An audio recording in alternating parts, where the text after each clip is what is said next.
sorry, Nigel. Apparently our clocks are running fast. Yeah. Yeah. Right on the money. All right. Our first order of business is a public hearing for proposed ordinance 353, establishing a no parking area on Norwich Boulevard. Proposed ordinance 353 establishes a no parking area on the north side of Norwich Boulevard from Linden Hall Road to Aspen Drive. This was requested by a resident. Okay. Anybody here want to make a comment about this? Anybody on the board have any comments about this? I'll move to close public hearing. Second. Okay. No further discussion? All in favor of closing the public hearing, please say aye. Aye. Opposed? Hearing is closed. Okay, and now call to order the regular meeting of the Harrison Township Board of Supervisors for May 9th. First item of business would be the approval of the minutes for the April 11th meeting, 2022. So moved, sir. Second. Okay, any discussion, comments, amendments? All those in favor, please say aye. Aye. Opposed, no. Minutes are approved. Okay, now is the opportunity for public comment. If you, anybody in the public here want to comment on something that's not on the agenda, now is the time to step up to the microphone and let us know what's on your mind.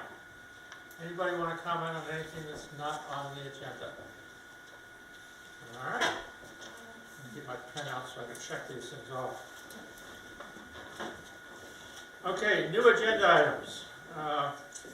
So the state has passed an act that says that if we're going to add anything to the agenda, we need to do so now. And the reason to do that is so the public is aware of what's coming up and no one ducks out and then finds out there's something important that goes on later on in the meeting.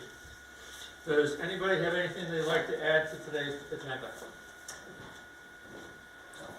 Okay. Hearing none, we'll move on. New township business. First item of business is the CNET update. All right, I'll figure out how to share my screen.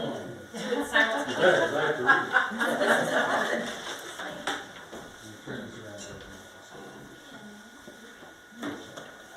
That comes Well, off, it's up there, so. pull off the stand. Wait Whatever you're talking That's about. fine. Wait 1 second. I'm not sharing my screen yet. I screwed this up the last time. Before she starts, I'd like to welcome our interns in the back. This is their first shoot tonight. Welcome. Give them a baptism of fire here. Baptism of fire, yes. Okay, my name is Bill Spiegman. I am a representative in Harris Township to the board of CNET. I'm also the chairman of the CNET board for 3 or 4 years now. Yes. It's been a while. First, I want to thank the supervisors for appointing me. It's been a great run. I've enjoyed myself with this organization. And I also would like to thank the CNET itself. I think you all know that over the past couple of years, it's been a tough time for CNET with the masking and unmasking and in-person meetings and out-of-person meetings and hybrid meetings and the shortage of interns, of course, over the past couple of years as well. So it's put a real strain on the staff, and I want to compliment them on what they've done in making this happen over the last 2 years. It's not an easy run. And I think they did it without a hitch at all. I think it was saw things move forward as we would have expected them to. Some of the highlights of the 2021 year, as I said, hybrid meetings were the norm in 2021. Hybrid meetings are not the easiest thing for an organization like CNET to handle, so they've done a great job of acclimating themselves to using the hybrid format where some are in person and some are not. And each organization was allowed to kind of arrive at, well, not allowed to, but arrive at its own solution for providing hybrid meetings, which caused some technical glitches, none of which I think the public or any of the municipalities saw. But internally, it was really interesting to try to make that acclimation to each of these hybrid meetings. There were 511 programs produced in 2021. That's an increase of 13% from 2020. So even though there were difficulties in trying to get all the meetings together, we were able to actually increase the amount of programming in CNET. Amazon Fire was added to our, we call them over-the-top viewing options. Those are things beyond regular TV broadcast and the internet, Hulu, and all those kinds of fun things. And the CNET Board of Directors approved an update to the CNET strategic plan. The first strategic plan was about 4 years ago, I believe. Yep. And it's been updated annually since then, and we continue to try to improve the services of CNET to the municipalities of the region. Highlights, we did see an increase in the number of programs, as we said, and especially those programs which were live streamed, either on YouTube or cnet1.org. Right now there are 12 live stream programs. You can see the list there. It's relatively extensive and growing. You can see that Harris Township had the Board of Supervisors and Planning Commission meetings that were live cast on the CNET network. Next one. In addition to regular meetings, we now live stream a number of special programs. We cover some of the Penn State lectures, State College High varsity football game, State College Buffalo, Penn Valley, and CPI high school graduations. So it's been a pretty busy year in terms of special programming for CNET. And our YouTube channel currently has about 868 subscribers. So the people who are watching you out there and paying attention to what's going on in municipalities, and I think CNET has been a big part of bringing sunlight into all the boardrooms in the center. I'm going to go into the programming. I think I'm going to let Cindy handle this part since she's there on a day-to-day meeting. So Cindy will talk a little bit more about programming and about the dollars and cents. Thank you. Thanks very much. It's always a pleasure to be back in Harris Township. Just to review your programming for 2021, there were your regular Board of Supervisors meetings. We started covering Planning Commission in 2021, so there were only 5 of those covered in 2021. 2 budget meetings, a joint Supervisor and Planning Commission meeting, 1 meeting of the Spring Creek Watershed Commission, Memorial Day in Boalsburg, of course, and the equivalent of 4 programs of Penn State meteorology programming. The township in last year, as it has done for years, has sponsored 25% of the programming for Penn State meteorology. Patton Township sponsors 25%, and the university pays for 50% of that programming. So that is a total of 26 programs in 2021. In addition, there were 27 bulletin board messages. These are almost all advertising agendas. The messages are valued at 1/10 of a program, so those 27 messages makes up 2.7 additional programs in our formula. So you do all the high math and you come out to 28.7 as your grand total for the year. So in 2021, Harris Township sponsored 5.4% of all of the programming by all of our member organizations. The year before, it had been 5.2%. So it's really very, very steady, not a great deal of fluctuation. This graph shows you what your programming looked like over the past 5 years. Little dip in 19 and 20, but then getting back up there in 2021. To review sort of your past 5 years of programming, and this is important because this is how we determine what your annual financial contribution will be. In 2017 to 2021, that 5-year period of time, the township sponsored 5.59% of all of our programming, and the previous 5-year period had been 5.67%. So down just a little bit, but again, fairly consistent. And that again is important because those figures are what we use to determine the annual financial contribution. So those years between 17 and 21 is what we will use to determine your 2023 dues. So this looks at the past 5 years of all of our member organizations, and the red arrow there is pointing down to Harris Township pretty steadily in the middle of the pack. The largest user of our services, as always, has been State College Borough, with Center County Government in second place, and the State College area school district in third place. Right now, we sort of have a neck and neck battle going on between College and Ferguson Township as to who's going to be number 4. In terms of just a reminder about how and where to watch, Channel 7 is the channel on which your programs air.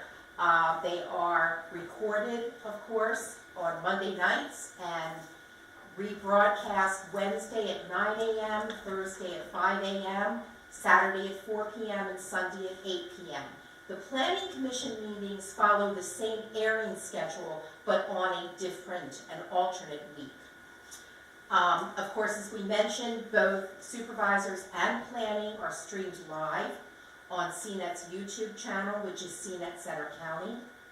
And on cnet1.org, we stream both of our channels, and of course, all of the meetings and all of the programs are there on demand, online, and I'm sure you're aware we chapter those by agenda items so that people simply need to click on the agenda item of interest to them, and they're taken right to that point in the meeting, and those meetings remain online for a minimum of 12 months.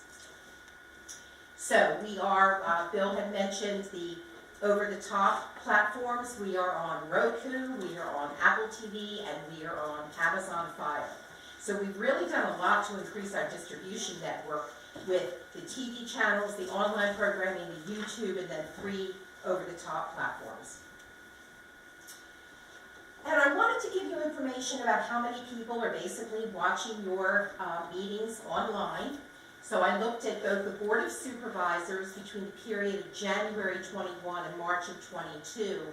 On the cnet1.org website, we're looking at an average of 85 viewers per meeting. And on YouTube, we're looking at an average of 71.8 per meeting.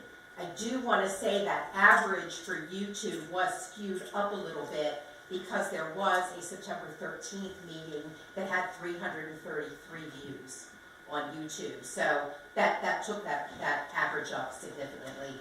Amy can probably remember what that meeting was about. But We're also running in 322. okay. The Planning Commission, which again we've been covering since July of 21, has an average of 58 views on our website and 30.4 on YouTube. Now I want to just remind you, because sometimes when I talk about the online numbers, people forget this is only online viewing. This is not any of the views on people watching on cable TV. I thought I would hit some franchise basics to just remind you that the reason that CNET can exist is because of franchises with cable companies. The Harris Township franchise with Comcast was negotiated along with the other municipalities that make up the Central Area Cable Consortium, the CAC, of which Amy is queen. All of those 8 municipalities have an identical franchise with Comcast, and that agreement provides for franchise fees to Harris Township that are equal to 5% of all of Comcast revenue within your township. So in 2021, that amounted to $120,690. And it is with those franchise fees that municipalities pay their dues to channels and organizations like CNET rather than tax dollars. There is a subscriber pass-through that is approximately 22 cents per subscriber per month for CNET capital needs. So the Comcast subscribers see that every month on their bill. That money is sent to Harris Township and then forwarded to CNET. And that is how we pay for capital purchases. There is a provision for 1 HD channel going forward in the future. And we also have continued access to the Comcast digital guide. So when you're scrolling through the channels and you come to channel 7, it doesn't just say government access television, it actually says Harris Township Board of Supervisors. I do not know of another organization in the country that has this service provided. We don't talk about it a lot because it's very unusual that Comcast agreed to furnish this for us. But it is unusual, and it speaks to Amy's excellent negotiating skills. But it works. It works. Yeah, yeah. And just some tips for successful meeting coverage. Speak directly and clearly into your microphone. Try not to lean back too far if at all possible. Your mic should really be directly in line with your mouth.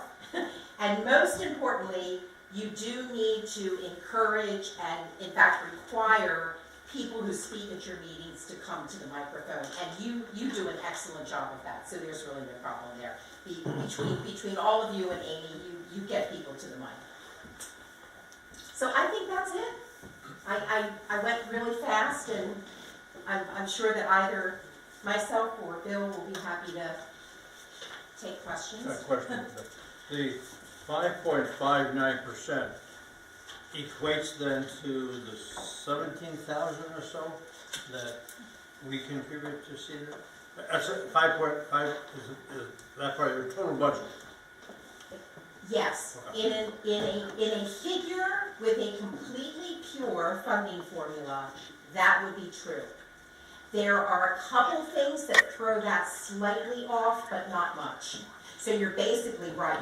If an organization sponsors 10% of our programming over a 5-year period of time, the following year, essentially, their dues are going to be 10% of our operating budget. That's right. Is that percent staying rather steady from all the participants in CEDAR?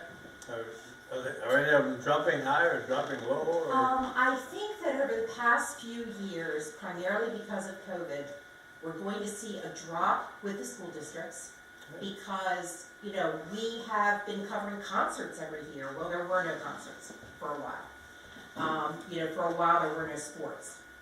I think the municipalities are pretty much holding steady. And the thing to remember too is we've gained 3 authority members in the past 4 years. So as that authority programming comes into the formula, that will contribute to the operating budget as well. And I'm working on another one for you too. Good. Good. Give us a 4th. Thank you. You're welcome. Anyone else? Comments, questions? Did Bellefonte school board was on here one time, weren't they? Yeah, they still are. The school board's on here? Okay, I guess Yep. In the listing of Penns Valley graduation, who sponsors that? The county? No, Penns Valley sponsors that themselves, and the reason they're able to do that is in our programming policy, if an organization is eligible for membership, they're not a member, but they meet that criteria, they can sponsor a limited number of programs and pay for that off of a non-member rate card, which is an elevated rate card. So Penns Valley pays more for that programming because they're off of a higher rate card, but they are allowed to sponsor a limited number of programs. And the vision, of course, is that if an organization eligible for membership begins sponsoring programs, they may actually become a member. And that is sort of what happened with Ferguson Township, actually, was they began sponsoring bulletin board messages and sort of using us, and then they came in and became a member back in 2009. That was actually the funding commission. Oh, 2018. Yeah. Other thoughts, questions? I have 2. One is just, so the shares are based upon programs and not hours. Oh, correct. So we get done in an hour and a half. We're paying a lot more per hour than some other people. Well, that's right, but sometimes you go 3.5. Well, sometimes I get to go home early, so I'm not complaining. Yeah, that is correct. Okay, the other question maybe is a little more serious, and that's, as over the past several years, there's a lot of alternatives to Comcast. And then people are satellite TV, there's streaming and such like that. How is that impacting things? Well, I think, first of all, that is why the board and the staff has felt that getting our distribution network to be as diverse as possible is all the more important. Because if people are going to be cutting the cord, they're going to be getting their programming somewhere. And so we want to be in as many places as we can for people to find us. Now, the interesting fact, though, is that, every quarter I receive a check for cake fees, which is that little 22-cent amount that's on every Comcast customer's bill. And they fluctuate, but for example, the cake fees for the first quarter of 2021 were 3% higher than the fourth quarter of 2020. Or no, I have that reversed. First quarter 2022, 3% higher than the fourth quarter of 2021. Now, it may be that the Comcast bills go up and so the percentages fluctuate, and it may be that there's growth in this area, there are housing developments or what have you, but I'm not seeing a great quick reduction in those cake fees. Overall, of course, it is a threat, because if franchise fees dry up and capital revenue dries up, that would be a significant problem for us. But I think right now the franchise fees are still coming in, the cake fees are still coming in quite well. But nothing's coming to you through the Roku or Apple TV or... Oh, that's correct. Just like online programming, there are no fees or no revenue based on that. Okay. Yep. Anybody else, any thoughts? What's the time frame of a sponsor dropping out? Is that 1 year or 2 year notice, or what does that have to give you? They must give notice by December 31st of a year in order to drop out on January 1st of the following year. Okay. Exactly. So it is a full 12-month notice. Sure, okay. But don't you be thinking about it. Oh, no. Thank you. Thank you very much. Okay, next up on our agenda is the Schloss Center Region Library update. Bye-bye. Sounds good, I appreciate it.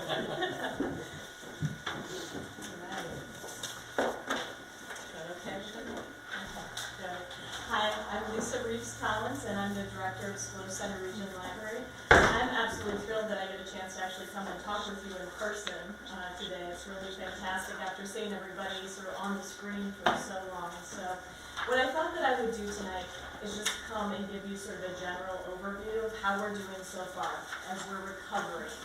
And then I would talk to you a little bit about how your residents are currently using the library both last year and right now. And then just highlight a couple of the things that we're doing that have been very popular and are also, I think, having a really big impact in our community. So I'll start off with some of that recovery. We're excited because what we continue to see every single month is a rebound. We're seeing, as we compare ourselves back to our circulation numbers from 2019, which is the year that we're using because that was sort of our last year pre-COVID, where we had an entire year of data to look at. We're kind of comparing our recovery numbers to that. And some good information. To date, for print, we're only 3.72% down when we're comparing year-to-date 2022 to year-to-date 2019, pre-pandemic. That means that we are recovering strong with our print circulation. We are, however, very much watching our AV collections. That includes things like our CDs, our DVDs, kits, things like that. We don't know how they're going to recover, but one of the things that we are seeing is that might be either a little slower. We're waiting for our summer reading program numbers to come in to see if that kind of goes up again, or we might see a shift. People seem to be coming back for their print resources. Maybe they're going to continue to get their ebooks and their downloadable audiobooks in particular electronically. So that's going to be a really interesting shift for us to keep on monitoring. We are seeing, kind of like some shifts also in just people coming into the library, and that's really, really exciting. The biggest shift that we're seeing is that families are really coming back. We're starting to see 25, 30 people coming into our children's department per hour. Those are pre-pandemic numbers, which is really, really exciting. So I think we have a great summer reading program ahead of us, and I think those numbers are just going to kind of increase, and that'll hopefully sort of stabilize us. But what are we doing specifically for Harris Township residents? What does that look like right now? So I wanted to let you know that in 2021, Harris Township residents checked out 28,978 physical items. It doesn't include any of the electronic resources. That number is really just a sample that we use to show the overall usage of Harris Township residents for their library overall. It's a sample that we can go ahead and we can use to extrapolate that use. Resident checkouts for Harris Township were 7.9% of all COG circulation in 2021. And the good news is January through April of 2022, we've already had residents checking out 13,279 physical items that have circulated. So that's fantastic news. In 2021, you had 15,447 items that were returned to the remote book return that was located closest to many of your residents, and that's the one right on South Atherton. That's the Weiss store right there. And we recently actually replaced that Weiss store drop because it is so popular, especially during the summer reading program, where sometimes we're going out up to 3 times a day to empty that book return. We've gone ahead, we've made it larger, so hopefully we can really just utilize it much more efficiently as we move into this year's summer reading program. And then finally, from January through April of 2021, we've already had 5,021 items that were returned to that South Atherton Weiss book return. So physical items are definitely something that people are just so excited to bring back into their lives again. And we're seeing them really move through everyone into their homes and then coming back to us, which is really wonderful. So the next thing I wanted to do was just to really talk to you a little bit about what is one of our main sort of things that we're doing right now. We know that the teens in our community in particular are having a lot of mental health issues. We've really focused on services to young adults and to our teens. And we've had a couple of really fantastic things that have come actually from the teens into our community, from our community that we're doing. One of those was it's called, and they came up with the name, an affirmation station. So I was doing a scout troop, I was doing a tour of a scout troop, and I always ask the kids, I said, what is it that you would like to see the library doing that we're not currently doing? It'd be really great if we could have an affirmation station. We have one of those, in high school, and you leave a note for somebody, but you can pick up a note, and it's something that's a really positive exchange if you're having a hard time. So we now have an affirmation station at the library, and it's turned out to be really popular. We're getting lots of kids coming in and engaging with that, giving each other a little pick-me-up, and then choosing a little pick-me-up, which is pretty fantastic. Words are powerful. The other thing that we just got news of last week is the Center Foundation PAC proposal, and those PAC grants are actually decided upon from the teens in our community. Our grant proposal was successful, and our grant was Turn Feelings into Creativity, creating an art exhibition space for teens. This is going to be fantastic because we heard loud and clear that our teens want a space where they can express themselves. And so what we're going to do upstairs on our second floor in their space is we're creating the infrastructure, putting the hooks on the walls and things like that, where we can have gallery showings. We can work actually with the school district, we can work with the high school, and we can make sure that we are giving them an opportunity to express themselves. Super excited. Finally, we're also offering and working with SCASD to provide an advocacy training to engage our young adults even more with their local government. And I know, Amy, this is something that you are passionate about. We had a number of teens that were working with the SCLO Library Foundation on our advocacy initiative. They actually were working on the Get to Know SCLO Library. There's a website that goes with this bookmark. And it looks at the different impacts for education, engagement, equity, empowerment, and economic development that the library provides to its residents. We had several students that were on that committee, which was absolutely fantastic.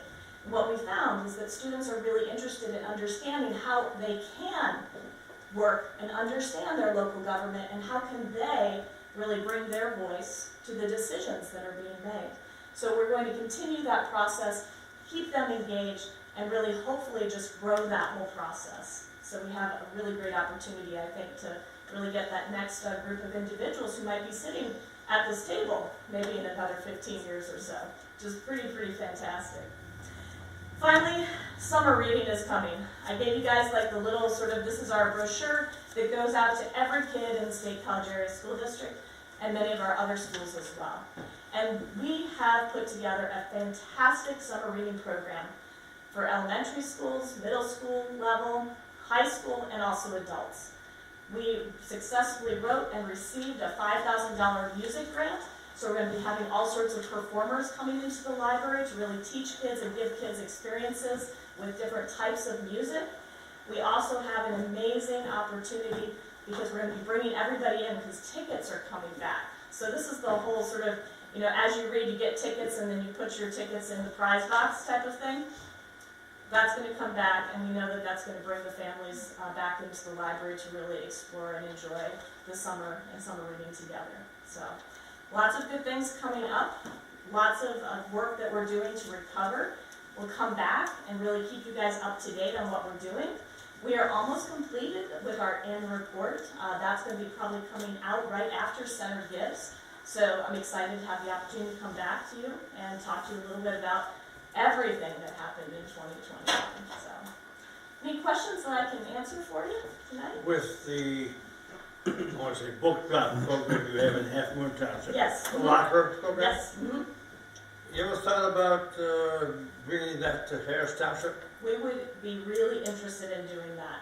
It has been a great pilot Yeah, I know, project. it's been- Worked out really well. We've got about 100 books that we're sending out per week, which is really fantastic. So it's been really, I think, great. And we've also, I think, been able to do it at pretty low cost. We are, you know, looking for places, locations, because it has to be someplace that needs to be safe, and it needs to be someplace that we can, you know, make it work. So. We got a lot of room out back here. We just tore a big building down. Oh, so you got a space So we back got there. space for it. I think something like that would be really great, and yes, exactly. If that's something that Harris Township is interested in providing, that is absolutely something that. Particularly with Liberty Hill, an age-oriented population. It speaks to that group. Absolutely. And walking down here, Yeah. picking up a book and going out and getting a cup of coffee is part of that loop.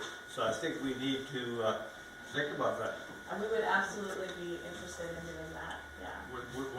We're thinking about it, aren't we? Yeah, we'll add that to the plans. That sounds great, yeah. We're absolutely thrilled we've been able to come up with sort of a low-cost way.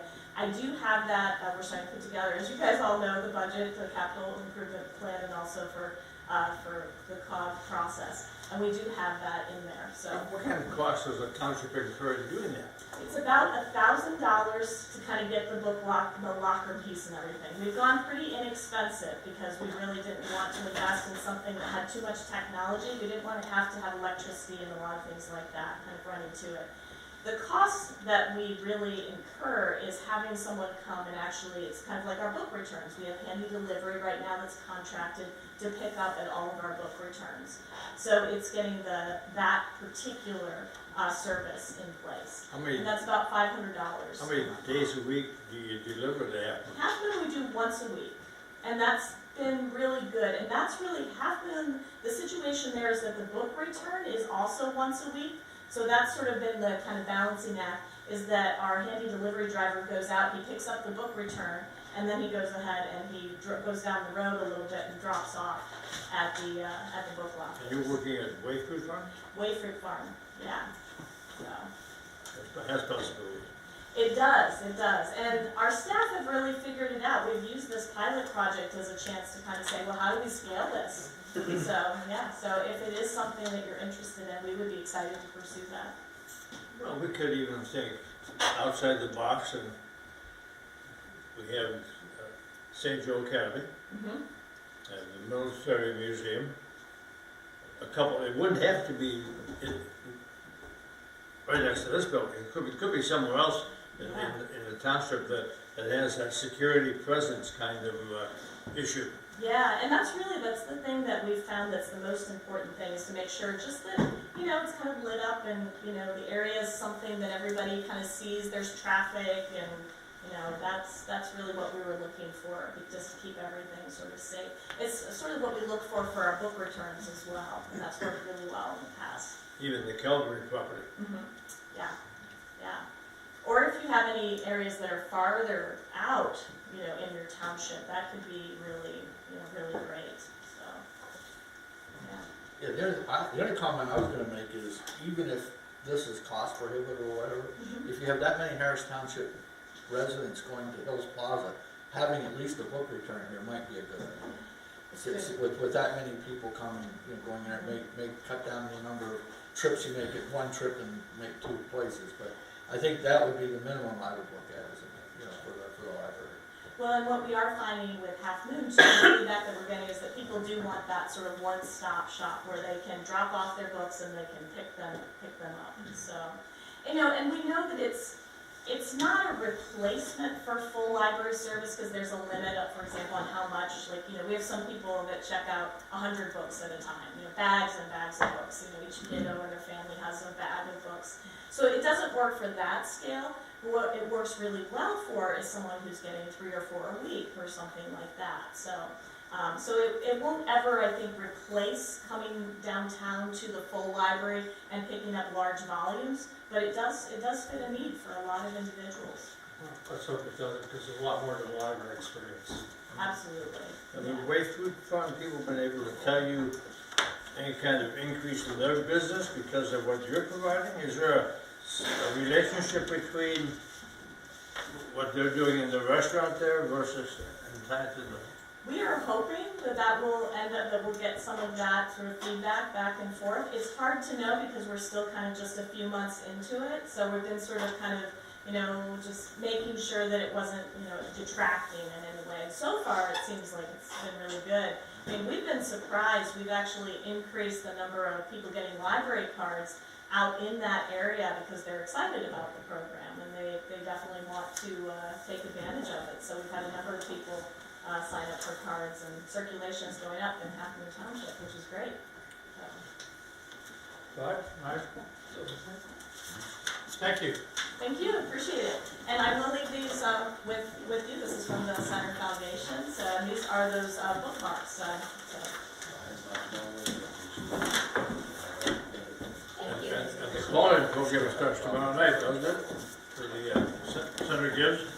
Center Gives, yep, Right. yep, absolutely. Okay, our next item of business is the Calvary Church Phase 2 Preliminary Land Development Plan. Todd's gonna do that from Zoom in. Okay, on December 17th of last year, staff received from Pentair Engineering a land development plan for a second phase of the Calvary Church development that is served by a private street that connects to Discovery Drive. The property is zoned agricultural.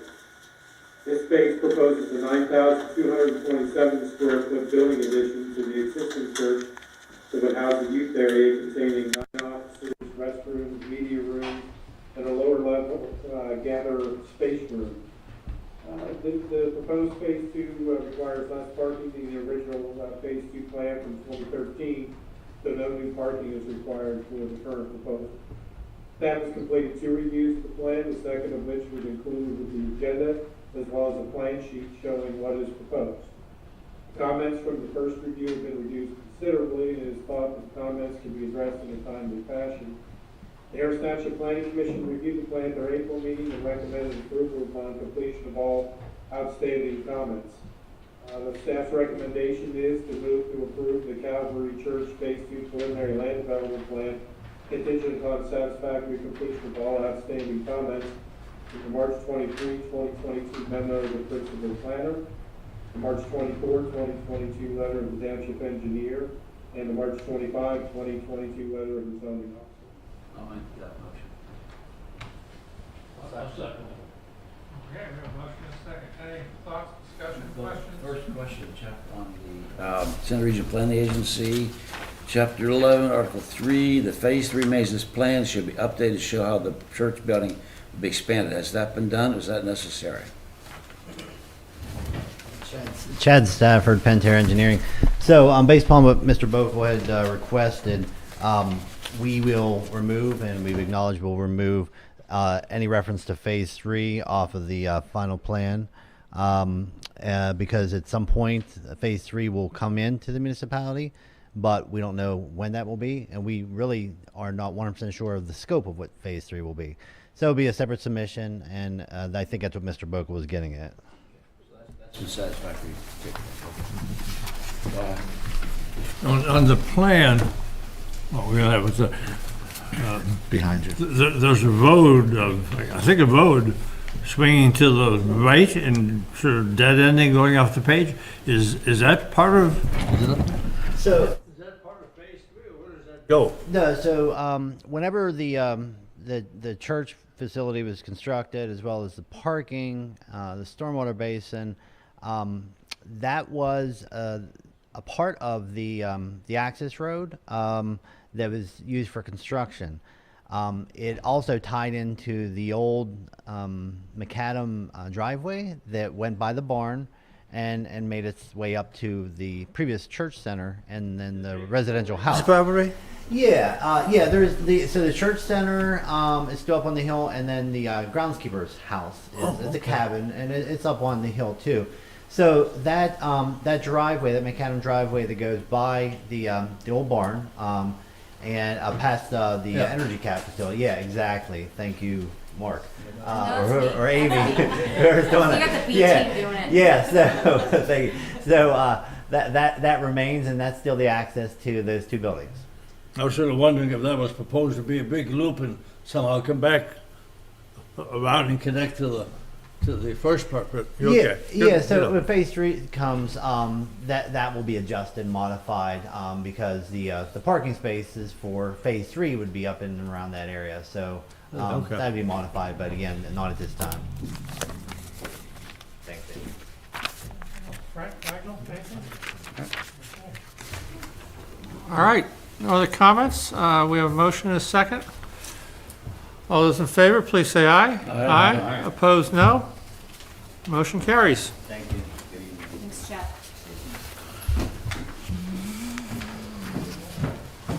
Next item is Alex's Proscape Preliminary Land Development Plan. On August 27th of last year, staff received from Pentair Engineering a preliminary land development plan for the property at 550 Story Lane, which is currently being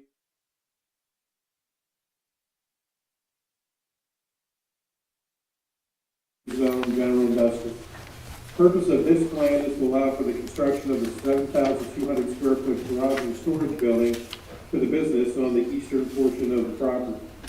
Revised plan for the project included reference to a second phase that would propose a second garage and storage building of 5,400 square feet on the western side of the property closer to Tory Lane. 3 reviews of the plan have been completed, the third of which is included with the agenda, as well as plan sheets showing what is proposed. The number of comments has been significantly reduced, and remaining comments should be able to be addressed in a timely fashion. The Harris Township Planning Commission likewise reviewed this plan at their April meeting and recommended approval contingent upon completion of all outstanding comments. A one waiver request of the Stormwater Management Regulation, Chapter 13, has been submitted for consideration. 13-3.7-B9 requires a minimum distance of 25 feet between any non-residential structure and any stormwater facility. This project proposes a 16.7-foot separation between a maintenance and storage building and a stormwater facility. Township Engineer Jerry Northridge is on a Zoom, through Zoom attending this meeting, and he can address any questions that the Board of Supervisors might have about that waiver request. Staff's recommendation is 1, move to either approve or deny the waiver request of 13-3.7B9, stormwater management requirement, and 2, move to approve the Alex's Proscape preliminary land development plan contingent upon satisfactory completion of all outstanding comments from the May 2, 2022 memo of the principal planner and May 3, 2022 letters of the Township Engineer and Zoning Officer. Okay, let me ask the board here, let's talk briefly about this waiver request. I think if we were going to deny it, it would be necessary to separate this question. Yes. If we're in agreement with it, then we could move on and do it all in one motion. And Jerry is on Zoom, so Jerry, if you could unmute yourself, that'd be great. So, does anybody have a, Does everybody understand it? I guess that's my question. Let's have some explanation. okay, Jerry, why don't you explain what that waiver request is, if you don't mind? So the typical separation between a stormwater facility and a building is there to allow for maintenance and allow for access into this area. And Pentair's gone to great lengths with Alex, and he explained that the wall that they'll be installing would have no net effect on the building. The building is super installed, and so I'm comfortable that that 16 feet is adequate separation, that the two facilities can live independently of each other and not be a future maintenance issue with each other. So I'm comfortable with the waiver request. Is that called out on this May 3rd paper? Dear, says, Dear Todd, item number 7 on the green sheets. Yeah, I circled that one too, but. Yeah, is that what you're talking about? You know where I'm at? He's talking about your review, Jerry. Your review, I guess it's your review, yes. The detailed notes responses starts with that paragraph. I think it's 10. No, it's Yeah. 10. No, it's on the other side. That would be Jerry's comment, that says requested waiver at the end of the review. On the back page, Last requesting waiver. Okay, what is this 15 feet? Number 20. On the left. Okay, okay, I guess I'm gonna ask about number 7. Response are inconsistent with the methodologies presented at the planning commission meeting. Removal and indicate a 15 wide travel path provided on-site specific excavation, wall placement plan is not compact. Now, is that okay? That's number 7 on your response. So that will be revised by Pentair in their resubmission. Okay, that will be revised. Yes, but I can address this. Mark Tretti with Pentair Yeah. Engineering. Yeah, whenever we were at Planning Commission, we were talking about how the wall would be constructed, and we were initially looking at it basically from the outside in, which is what Jerry is looking for. And then we went back and bounced some ideas around some other people, and they had recommended a different way, and we had submitted that, and Jerry did not agree with that methodology, so we will go back and say the wall would be constructed from the outside in, and we'll show a plan, working with the wall designer on how that will occur then, so, yeah. So So- you're concerned about the filtration rates? yeah, because, well, originally, the other option was to hold the basin up higher and then build the wall, at least part of it in the basin, and then dig it back out, but Okay. basically, he was not in favor of that, so we'll go back and have the wall be constructed from the outside in. That always seems to be a source problem. It's all said and Yeah. done. Does it work or doesn't it work? Yeah. This will So- work. Yeah. Okay. What about item 10 on that same page, right below that? Let me get to The that page. supply Sorry. detail of sheet 1 of 1 is ineligible and not acceptable. The location of the fence, Oh, the what does that fence. We refer talked to Jerry to? about that. Yeah, the two options, because basically the fence is within the stormwater basin. And then on the one side, it basically comes up at a 3-to-1 slope, which is where the Phase 2 building and a gravel parking area is going to be. And Jerry was not favor with, there's called sleeve. It's there's kind of a structurally designed sleeve that can go in and work with these walls, so they with the concrete reinforced block walls, that they help reinforce a fence to have it so a fence can stand up where if it gets tipped over, the wall won't get tipped over. And Jerry was concerned about potential of that area being used for storage behind the wall. So our option is either, if he's fine with what we have proposed, if not, we'd rather just put a fence back at the edge of the Phase 2 building and along the top of that embankment, so storage or nothing can occur between the top of that slope and the basin and the retaining wall. How tall is that wall? It's total, what, about 4 or 5 feet? 5 feet. Full length of what you show here? Pretty much, yeah.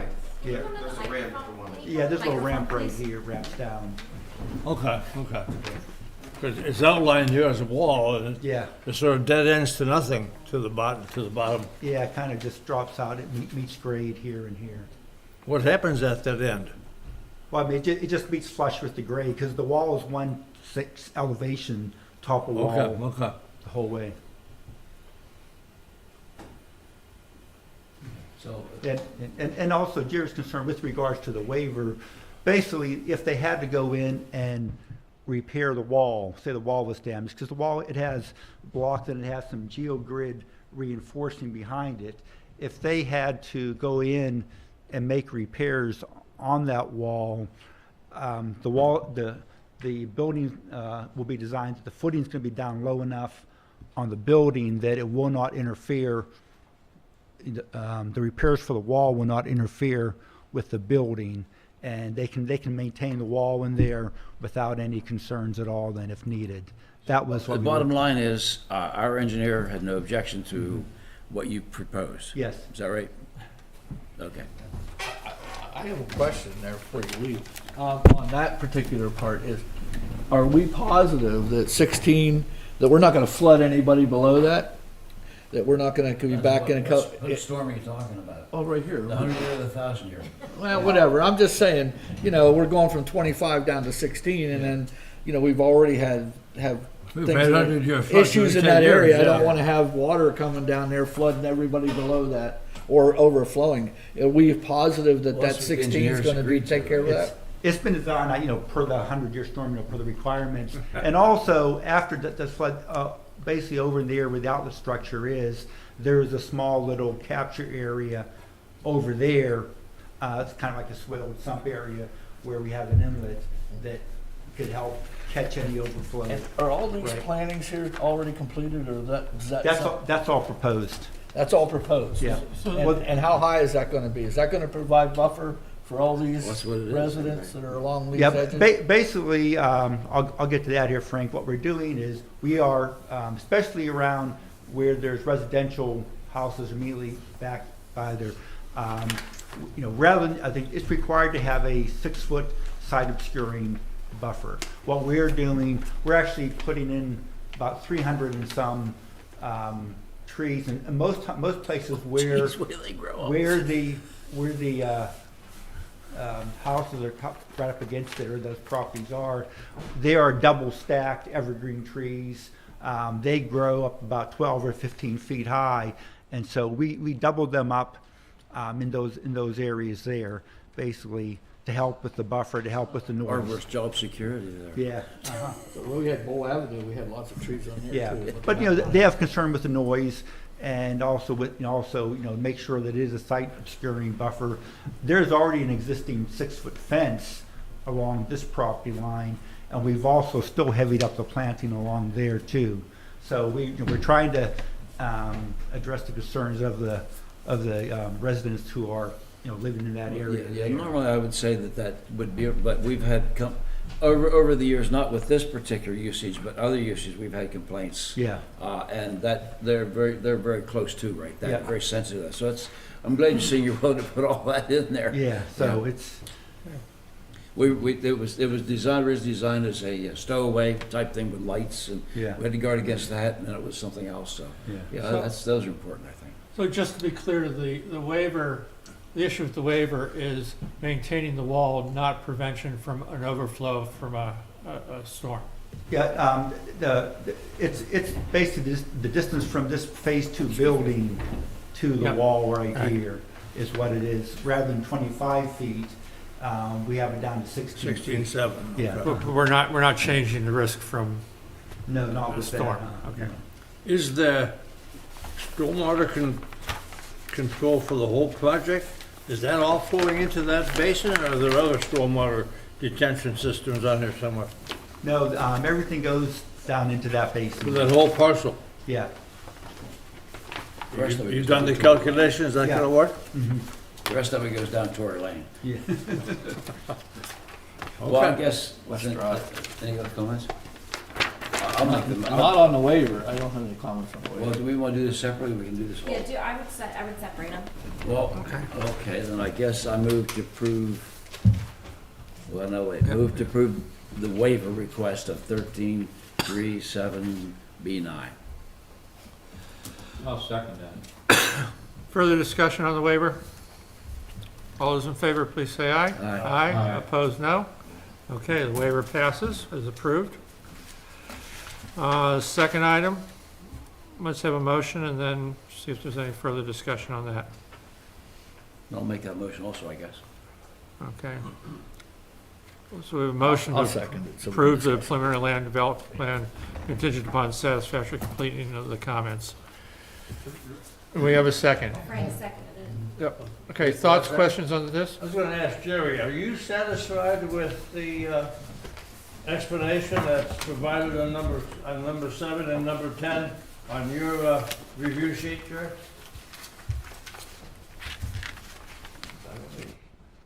Yeah, Danny, with number 7, it carried a very general detail through this plan set that would be applicable to Haywood North or a more standard basin. And so I just need them to be specific to what they're doing here. I'm okay with the concept, I'm okay with how they explained it at Planning Commission. We just need the plan set to remove the general detail and be specific to this site for number 7. For number 10, this is, getting that fence away from the wall. I don't want loads on that wall that aren't accounted for in the wall calculations. So by shifting that fence away, I think that would resolve that issue. Mark had some other ideas, but I don't see number 10 being an insurmountable permit condition to address. Yeah. So I'm okay with those, with your typical condition that all comments be resolved to the satisfaction of staff. Thanks, Jerry. Okay, motion second. Any further discussion? All those in favor, please say aye. Aye. Aye. Opposed, no. Passes. Thank you. Thank you. I see it. Okay. Then we must have ran out of thin paper.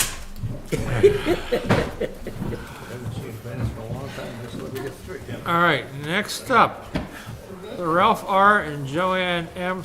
Store minor subdivision plan. Todd, you're muted. That's not You bad. guys know by now. It's not a bad thing. On April 14th of this year, staff received from Meats Associates Incorporated the final plan and lot consolidation of tax parcel number 2509-253 and a portion of Apollo Avenue, and the lot consolidation of tax parcel number 2509-254 and a portion of Apollo Avenue, mercifully shortened by staff to be called the Store Minor Subdivision. This plan proposes to consolidate a developed lot owned by the stores at 906 Hemlock Street with a portion of unopened Apollo Avenue right-of-way. Additionally, the plan proposes to combine 2 lots also owned by the stores to the west, which are the former Trevan properties, and combine them with an additional portion of unopened Apollo Avenue right-of-way. Staff has completed 1 review of the plan, which resulted in a small number of comments that staff believes can be addressed in a timely fashion.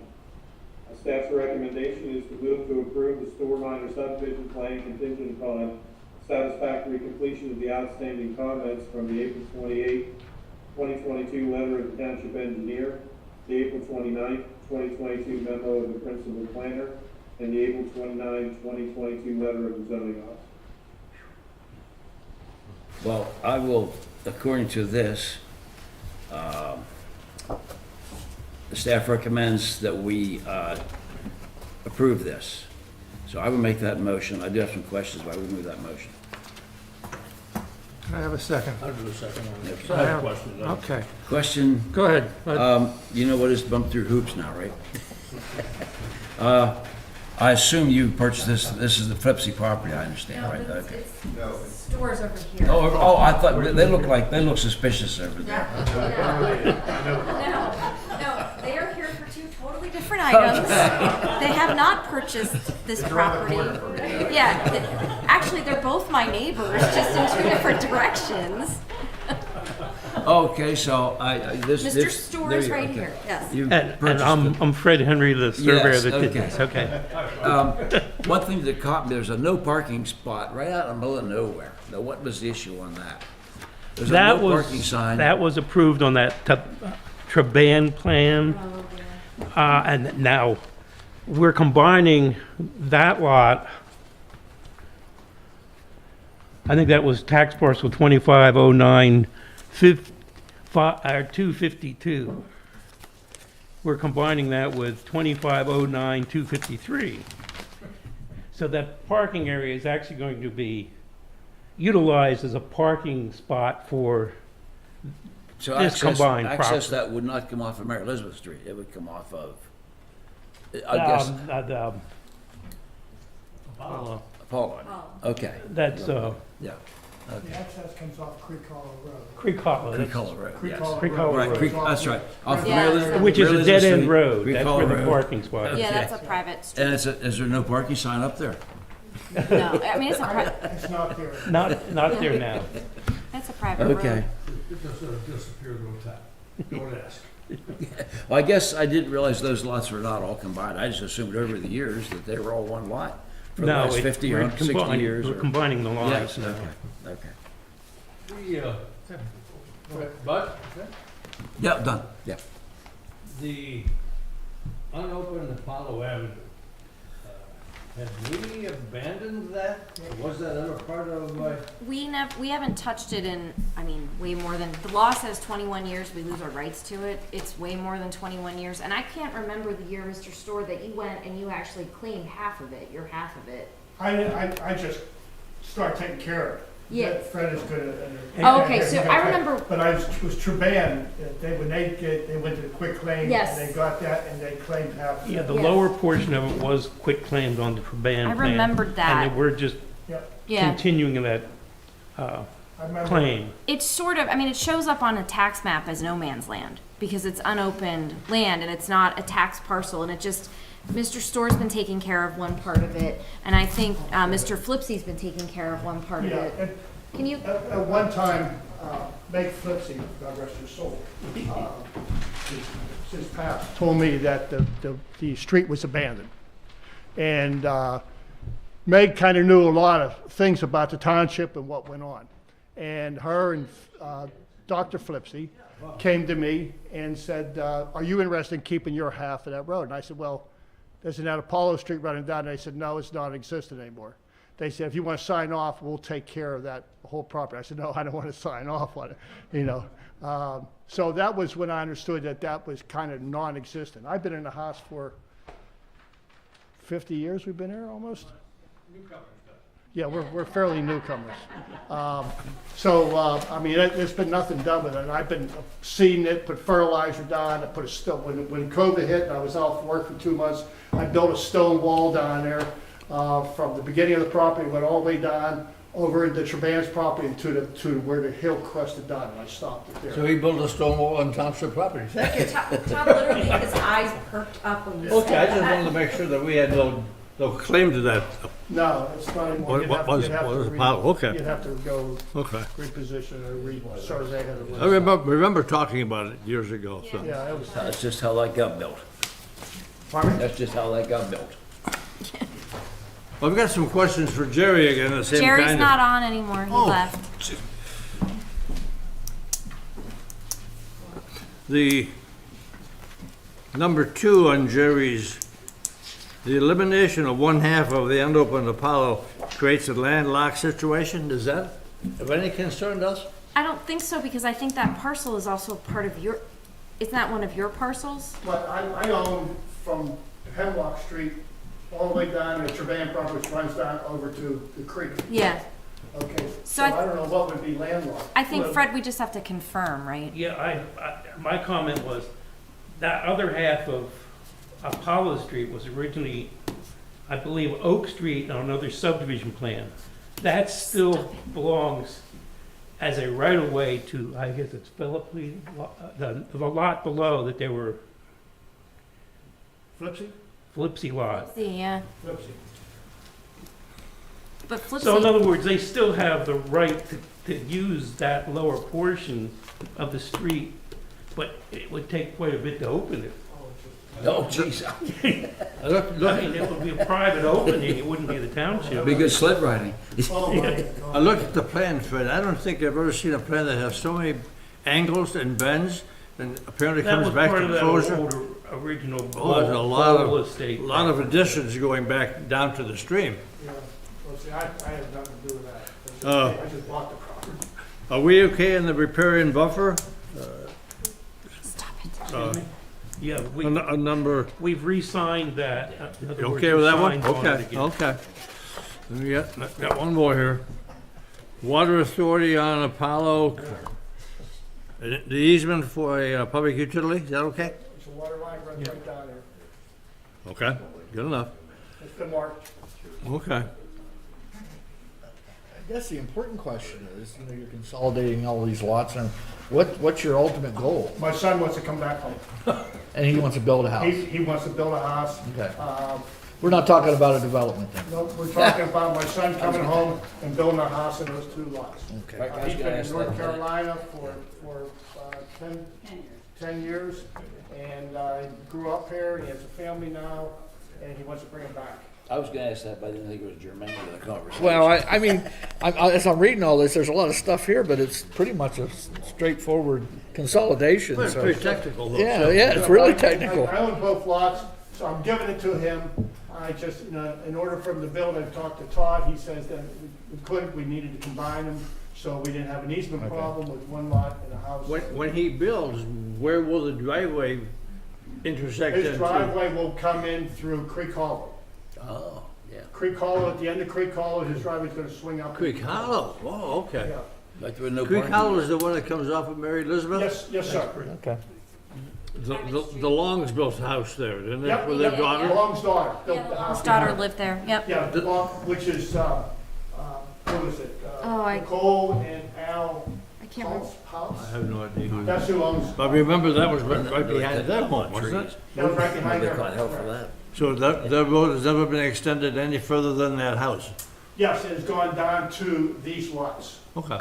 It's got, Treban, when they built the house, or when they built the house, when they developed the lots, I guess one of the requirements was at that time that they improve that roadway down to that area and kind of make a cul-de-sac there, and that's where the laterals also run to that property.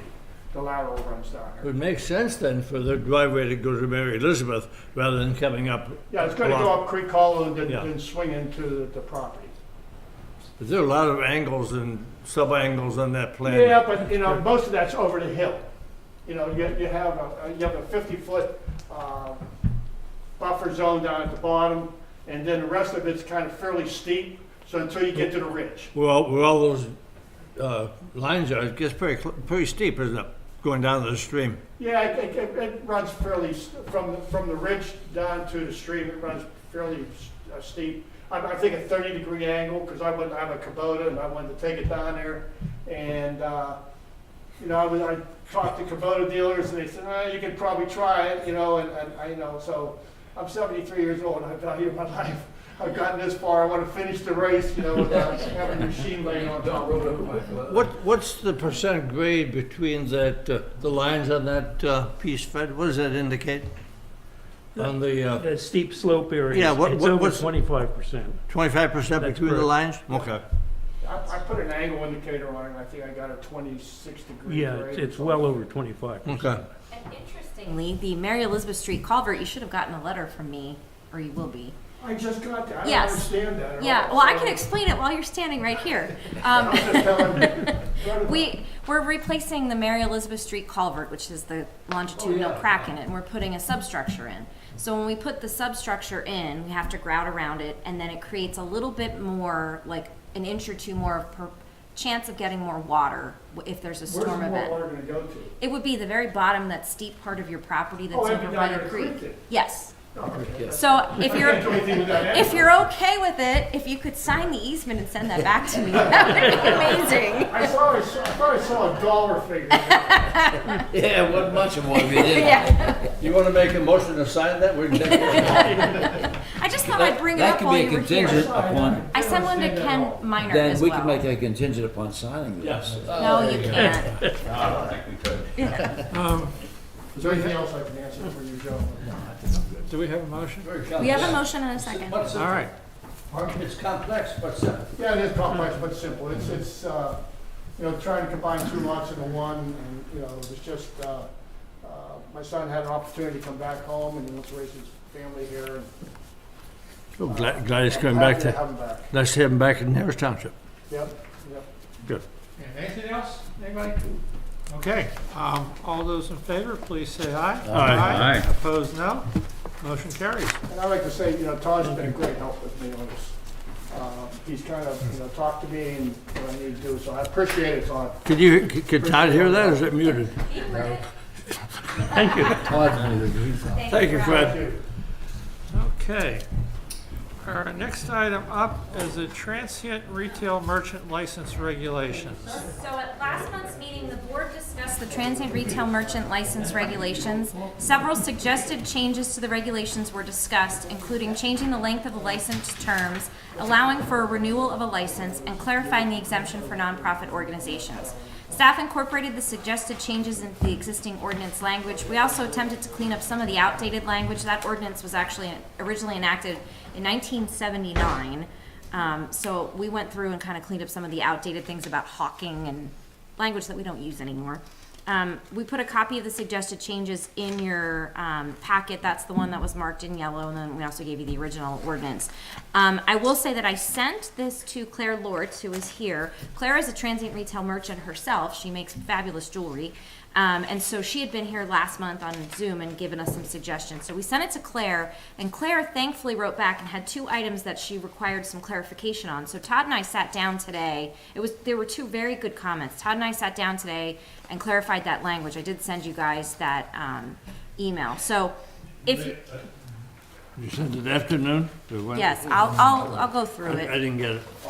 Yeah, so it was to, I'll go through it then, but, so if you're comfortable with the language that's presented here, and I will say I used Derry Township, Dauphin County, which is Hershey, College Township and State College Boroughs ordinances to come up with our ordinance, and we did add in language about no soliciting and peddling on a Sunday, that solicitors, this grants the solicitor the right to enter private property, but they don't have any right to actually knock on a door if someone has a no soliciting sign, kind of laying out a little more. And then to Frank's concern, last month we made sure that it was clear that children under the age of 18, Girl Scouts, Boy Scouts are exempt from following these regulations. So Claire's comments that she brought up, let me find it here. So under 3.1.50, it talked about 1.50, item O, 3.1. the license application. Page, no page. It's at the top. Yeah, so the language said, hold on. Make sure I have it right. Yeah, so the language originally read, in the event that the applicant is a transient retail merchant operating out of a fixed location, oh wait, that's not right, that's what they changed it to.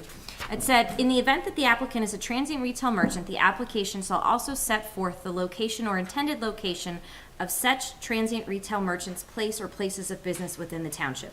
And Claire's concern, and it was a good one, was, are you saying that if we're getting a license for 6 months, I have to know every place where I'm going to be going to do a show, and that means I couldn't do a pop-up show?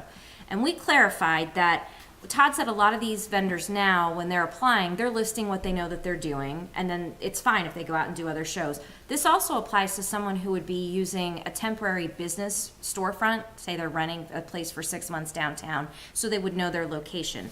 So we changed that language to make it clear that if you know where you're going to be, we'd like to know that. But if you don't know where you're going to be, that's also okay. So the language says, In the event that the applicant is a transient retail merchant operating out of a fixed location or locations, if known, the application shall also set forth the location or intended location of such transient retail merchant's place or places of business within the township. And so that clarifies that if you're going into a temporary storefront, obviously you know where you're going to be. If you have an idea, like if you're coming to the township, you know you're going to do Memorial Day and something at the Heritage Museum and the wine company, you can put those things down, but it doesn't preclude you from doing other opportunities within the township. And then the other item that she brought up was 3.1.4, license required. So it's one in front. Yes.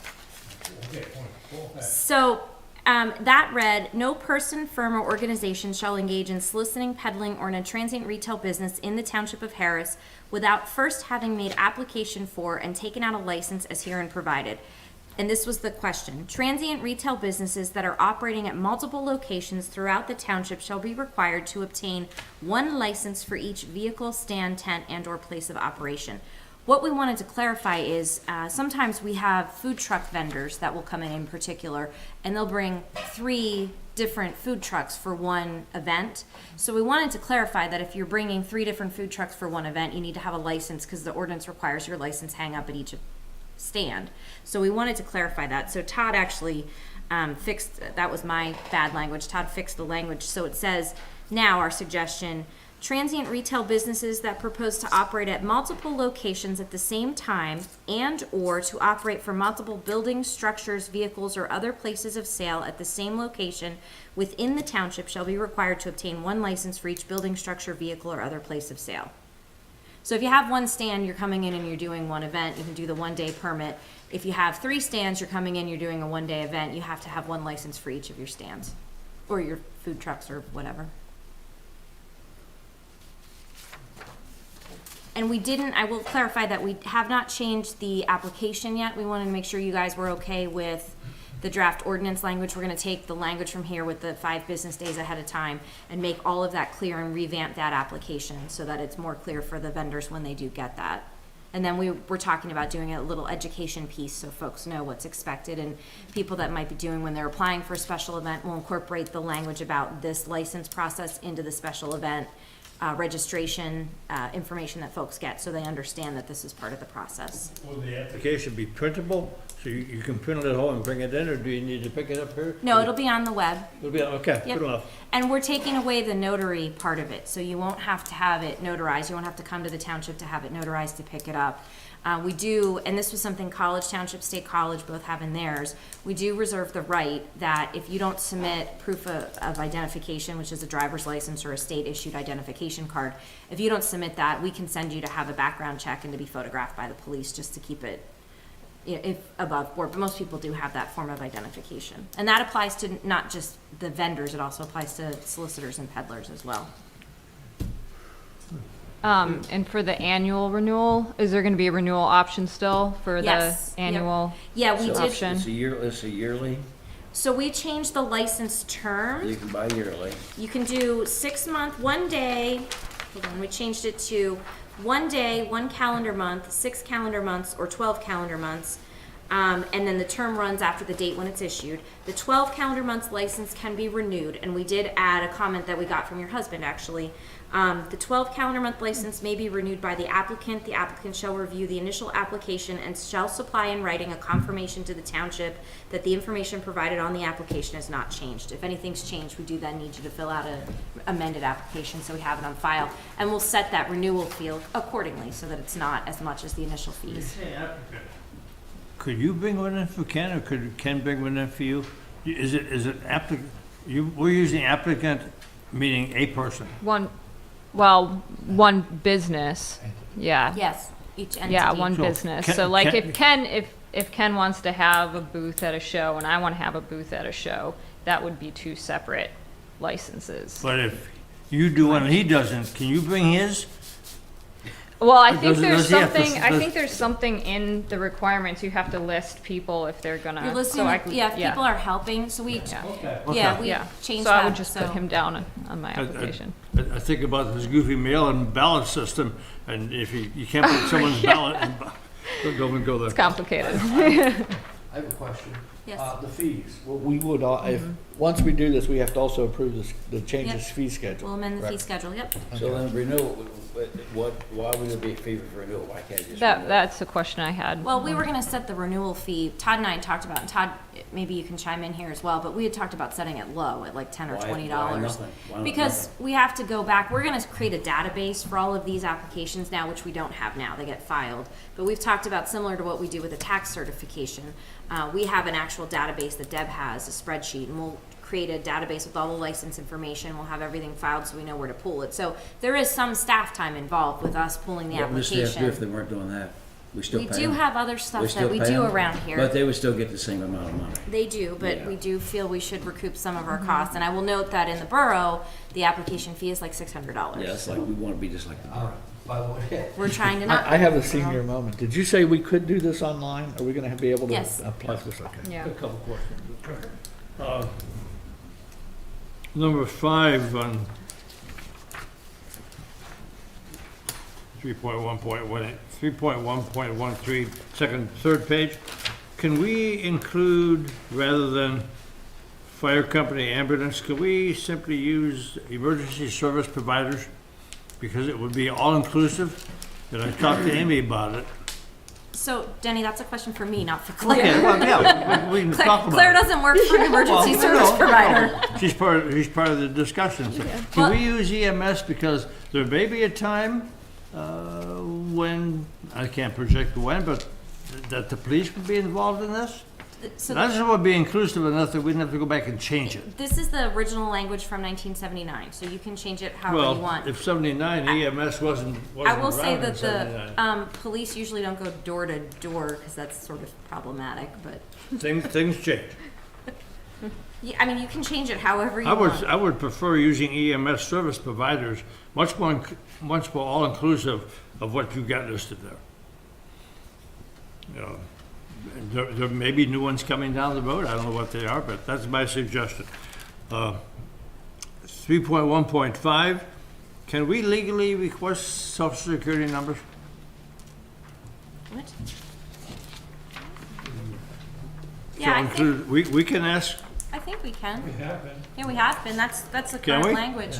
And that I will note that this, when I cross-reference this with the other ordinances, they all have the same requirements in them. Okay. So everyone has basically the same ordinance sometimes you across the can't state. ask social security numbers because Mm-hmm. of personal information. You may want to ask Pat if we can continue to do that. Well, like I said, I cross-referenced across 3 different municipalities. That so doesn't I mean think it's correct. I think we'd be okay, Okay. as long as we keep it locked up. The bottom of 3.111, license to be carried or exhibited, where does that occur? You carry it, you put a lanyard around your neck? No. Do you- I think if, how do you display this thing? I mean, I guess that's a question for Amy. I mean, Well- obviously we would have a printout, or can we have it on our phone, an Todd electronic typically version? prints it on, Todd, do you typically print it on orange paper? I alternate yellow and orange paper between the door-to-door sales and the transit retail licenses. They are full sheets of paper, unless you're gonna carry a lanyard that basically it looks like you're having a sandwich board sign on your chest, I don't think you wanna do that. Usually what people do that go door to door is they pull the thing up and they keep it on their person somewhere, and if somebody asks to see it, they can produce it. My understanding is that if you have a food booth or a food truck or a stand that's selling something, you have a license. Most people display somewhere where it can be easily seen. I've actually had transit retail merchants tell me that they displayed it simply because they got tired of everybody asking that they have a license to operate. That's the basis of my question. Yeah, I mean, that's the same as like a sales tax, PA sales tax sales license. tax You're supposed to certificate, yeah. display it, or at least have it with you, They have to be exhibited on technically. a booth? do they? Yeah. That's a booth. So the fees for the annual, is that still gonna be, because it's not written in here, It'll go $50? Well, That's that's something the board will put together, the Okay. proposal to change the resolution next month, because it goes in our fee schedule. Okay. And so, The renewal you're talking about. the whole thing. And the board can settle on what Yeah. they want to do with those license fees. Okay, And Yeah. certainly our goal is not to make it burdensome. Right. I understand that, yeah, and, No. no. I just want to make sure that we're encouraging people to attend events in the township. And that's why I think it's nice to have a lower fee, especially for the renewal fee. For local artists and vendors attending these events, it would be more of like get the annual license. You're going to pay $50 or whatever up front. And then it's more encouraging to keep that going with that very low, like $5 renewal fee. And I think that'll also encourage people to do the annual versus like the 1 day or the 6 month, which complicates things if they forget. So all of the vendors at Memorial Day will fit into the 1 day? They could, yes. Or they could fit into, I don't know how many of those artists are local. Yeah, I don't know where they come from. Or if they're from out of town, but I would assume a lot of them would choose the annual permit, just because then they would have the opportunity to do other events in town. Yeah, there's actually way less vendors for Memorial Day, I think, than we've ever had, because a lot of them have retired. But yeah, I think there's a decent amount that are not local that would probably just choose the 1 day, especially now that People's Choice isn't in the township we don't have to anymore. worry about the People's Choice now, so that's, Yeah, a little sad about it. or think about. Question, we were changing the wording to say, indicate where you're gonna be if you know, Mhm. but it's okay if you don't know. Are we asking people to alert us to a place that's not on that list? Todd, can you answer that question? No, we're not. You should have said. No, and I think the way it's currently worded is if you know where you're gonna be, please let us know on the application. That's particularly important, it's pretty much required, I think, for the 1 day, permits. Everything else, if you know where you're gonna be, if you know you're gonna be at several events, let us know on the application. If you don't, that's fine, we'll still have your information if you show up at other events. One quick comment for the board to consider when we start talking about fees. And this come up, I used to live in a place called South Elgin, Illinois, and you had to pay, I think it was $10 a year. You got a sticker on your car. Well, guess what? That was like you didn't get a parking ticket no matter where you parked in the township. But I was thinking, when she said that about residents, you know, our residents support us. They pay property taxes. You know, they're here all the time. Why don't we have a residence and a non-residence fee for this, and maybe give the residents a significant break? If we're going to charge everybody else 50, maybe charge them 25 or 30. You know, something, because they pay taxes here. You know, they are residents, and maybe we should look at something there to help the residents. I just think we can bring you some options for the fees for next I mean, month. they're paying taxes. They're supporting Frank, us. I love that idea. Yeah. Well, it's probably easier to verify because we already know. Yeah, they're already here. We know who they are. They're neighbors, so they're not gonna. I mean, Let's take a look at that one. Yeah, I will. And almost all of them will do the annual if they're here, yeah. And we can track them down pretty easy with tax parcel maps from where they live and tax records and all that kind of stuff. Okay, I have one more question. Are you happy? Thank you very much for this discussion, and yeah, thank you. I have a few comments, and I understand the peddlers' concern, door-to-door peddlers. And I assume if everybody has to extract money from somebody, everybody wants their piece of silver, so we should get our pieces, our cut of the benefit too, I assume. So that's one of those deals, wherever you go, everybody wants a little cut of the money, so this is our cut of the money. And I'm not, that's just the way it is. I would, if my choice, we wouldn't have it at all, but that's beside the point. Because I've dealt with 30 years of People's Choice with several hundred vendors, fire companies, several hundred vendors over 50 years, in day in town, several vendors, never had a complaint. Never had one complaint. Identity theft of anything, nothing. We've never had anything on these artisans. So now, and we're filling this out. I've filled out more or less to get a security clearance than I have to do with this. So this is I know the vendors expect it, and they know it wherever they go. They got to pay it. You got to pay your dues. You want to go to work someplace, got to pay everybody. Everybody has to have their chunk of money. So I know it's inevitable, but in here there's several questions on this thing. That have you ever been convicted of a crime? What is that? Any of our business? Well, yeah. Well, no, it's not. What business is whether they've ever been convicted of a crime? Because that just makes no sense to me. That's personal information. If they want to come out here and be a vendor, be an artisan, they want to sell trinkets, they want to make doilies. want someone Have you ever been knocking- convicted of a crime? Do you want someone knocking on your door, potentially Uh, selling something? I've qualified that. that It's is something different. that's been convicted That's of a completely crime. different. That's something different than the We're artisans. talking about under the peddler category. Right. I understand the peddler situation. We don't want people coming to our door that we're not knowing who they are. But these are artisans. They're coming here. They're making money. They don't make a fortune. I've yet to see anybody come up with a Cadillac or a Mercedes truck for one of these vendors around. So that's my concern about this whole thing. And I know it as every place else. Apparently, the vendors must be used to it. Everywhere they go, it's there, right? It's somewhere, right? Honestly, I think this is the first time a lot of artists have heard of this kind of Is that right? license. That's interesting because We it's haven't heard too literally much everywhere. from them, so. Well, and I guess I was wrong because you checked with College Township, College, the state borough. college, the borough, patent. Borough. Yeah, we I do- thought that was an umbrella permit. The borough actually is a special zone for Arts Fest. with Oh, well, you see, special now those people aren't regulations. crooks. Those Okay. if you're in the Arts Fest, you're not a crook. Which- If you're at the shrine, you're not a crook. But you go up on a winery, you're a crook. Oh my gosh, that's not what we're saying That's at all. they don't need it. They don't need it if it's at the shrine. They don't need it downtown here, right? They don't need it if it's at the shrine because that's state property and Oh, we but it's can't the same regulate people. what happens Is on it- state is it the property. same people? We don't have the ability under the Commonwealth of Pennsylvania to regulate what happens on state property. That's why it's different. Yeah, but they're the same people. Down there, they're not crooks. Here, they're crooks. So it's going to pass. I'm sure it is.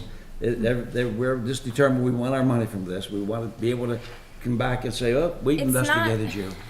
So and then the other thing is, I noticed. That's an overstatement, but let's move on. Bruce. Well, sure, it's an overstatement, but it's true. Well, And I noticed. This is already in, this is I already noticed in ordinance. on 3, the peddlers is, but not the. That not the no, other ones. that's been in the ordinance. Anything that's not yellow is in the ordinance But now. You've never done it. You've never enforced it before. Yes, Never. we have. When? We have last year. You had to get an ordinance. Fill it. Yeah, you had to fill No, out the okay, application. I'm not talking about I'm talking about any day in town, People's Choice. People's Wine Choice was Walk, on state none of those. property. Oh, but they're not, okay, so those people that go on state property they're not crooks, but they go to No, winery, they're the crooks. issue is not that they're vendors. Well, The issue is that it's on just- property that we're it's not allowed to obtrusive. regulate. And I know you argue with me, I'm just making a statement, it's obtrusive, I know it's gonna pass. 4 people here are so happy to see, we get our money from you people, you'll pass, we'll be happy. The other thing is, I noticed here on 3, transient merchants, 3, not including ice cream or other desserts. Now, who do you suppose that was directed at? Okay, this was written in 1979. I'm just saying. I was 5 Well, years why old. is it still in there then? Do you want to change it? Well, I don't know why it's there. Why is it spelled out ice So you cream? want to say that someone that's selling ice cream, meat products, or bread or bakery products should have to get a transient retail merchant license? Because Manufacturer of the sale of bread or bakery products, meat or meat products, or are not included except ice cream. You can Why ice cream is separate? again, I was 5 in 1979. I don't know. That's their issue. This whole thing just doesn't set with me You at can all. change It doesn't that if set you with want me at to. all. Well, let me ask you this, so we're talking about the Schwann food delivery truck. So you need a license? No. No, they're requested. Because They're that's, requested. what? They're requested by the. No. Okay. They're driving, delivery, the ice It's cream a truck delivery, drives down so- there, a guy drives down the road singing with music. Does he get a license? No. He does in other The only thing is places. you're making this 2 different classes of people. I understand the peddlers, I understand the door-to-door salesmen, we want to protect them from that. But these artisans that come in and set up around here, I don't get it. Why we're so paranoid about it. Let's call the question, Bruce. There's no There question. is no question. I know you want me to shut up, don't you, Dan? You good? Making I'm my, good. I'm making good. my battery I'm run good. out. on my Oh, computer. we'll have more of this, You right? feel better? We'll have more of this, right? We'll have more of it. All right. Thank you very much. And I really like your idea, Frank, about talking about the discount for locals for the annual option. Thank you. All right. Okay. We're up to number 8. This will be contentious. Proposed ordinance 353 establishing a no parking area on Norwich Boulevard. Proposed ordinance 353 establishes a no parking area on the north side of Norwich Boulevard from Linden Hall Road to Aspen Drive. Move the motion. Second it. Discussion? All those, The signs are up, the barrier fence is up now, so. all those in favor, please say aye. Aye. Opposed, no. Motion carries. Okay, before you start the next item, I have to go get the battery to plug the computer back in. I'll be right back. Isn't that solar So we're operated? gonna take a break or what? We are recessed. It's not solar operated? Thank you so much. Are we recessed? Thank you.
We good?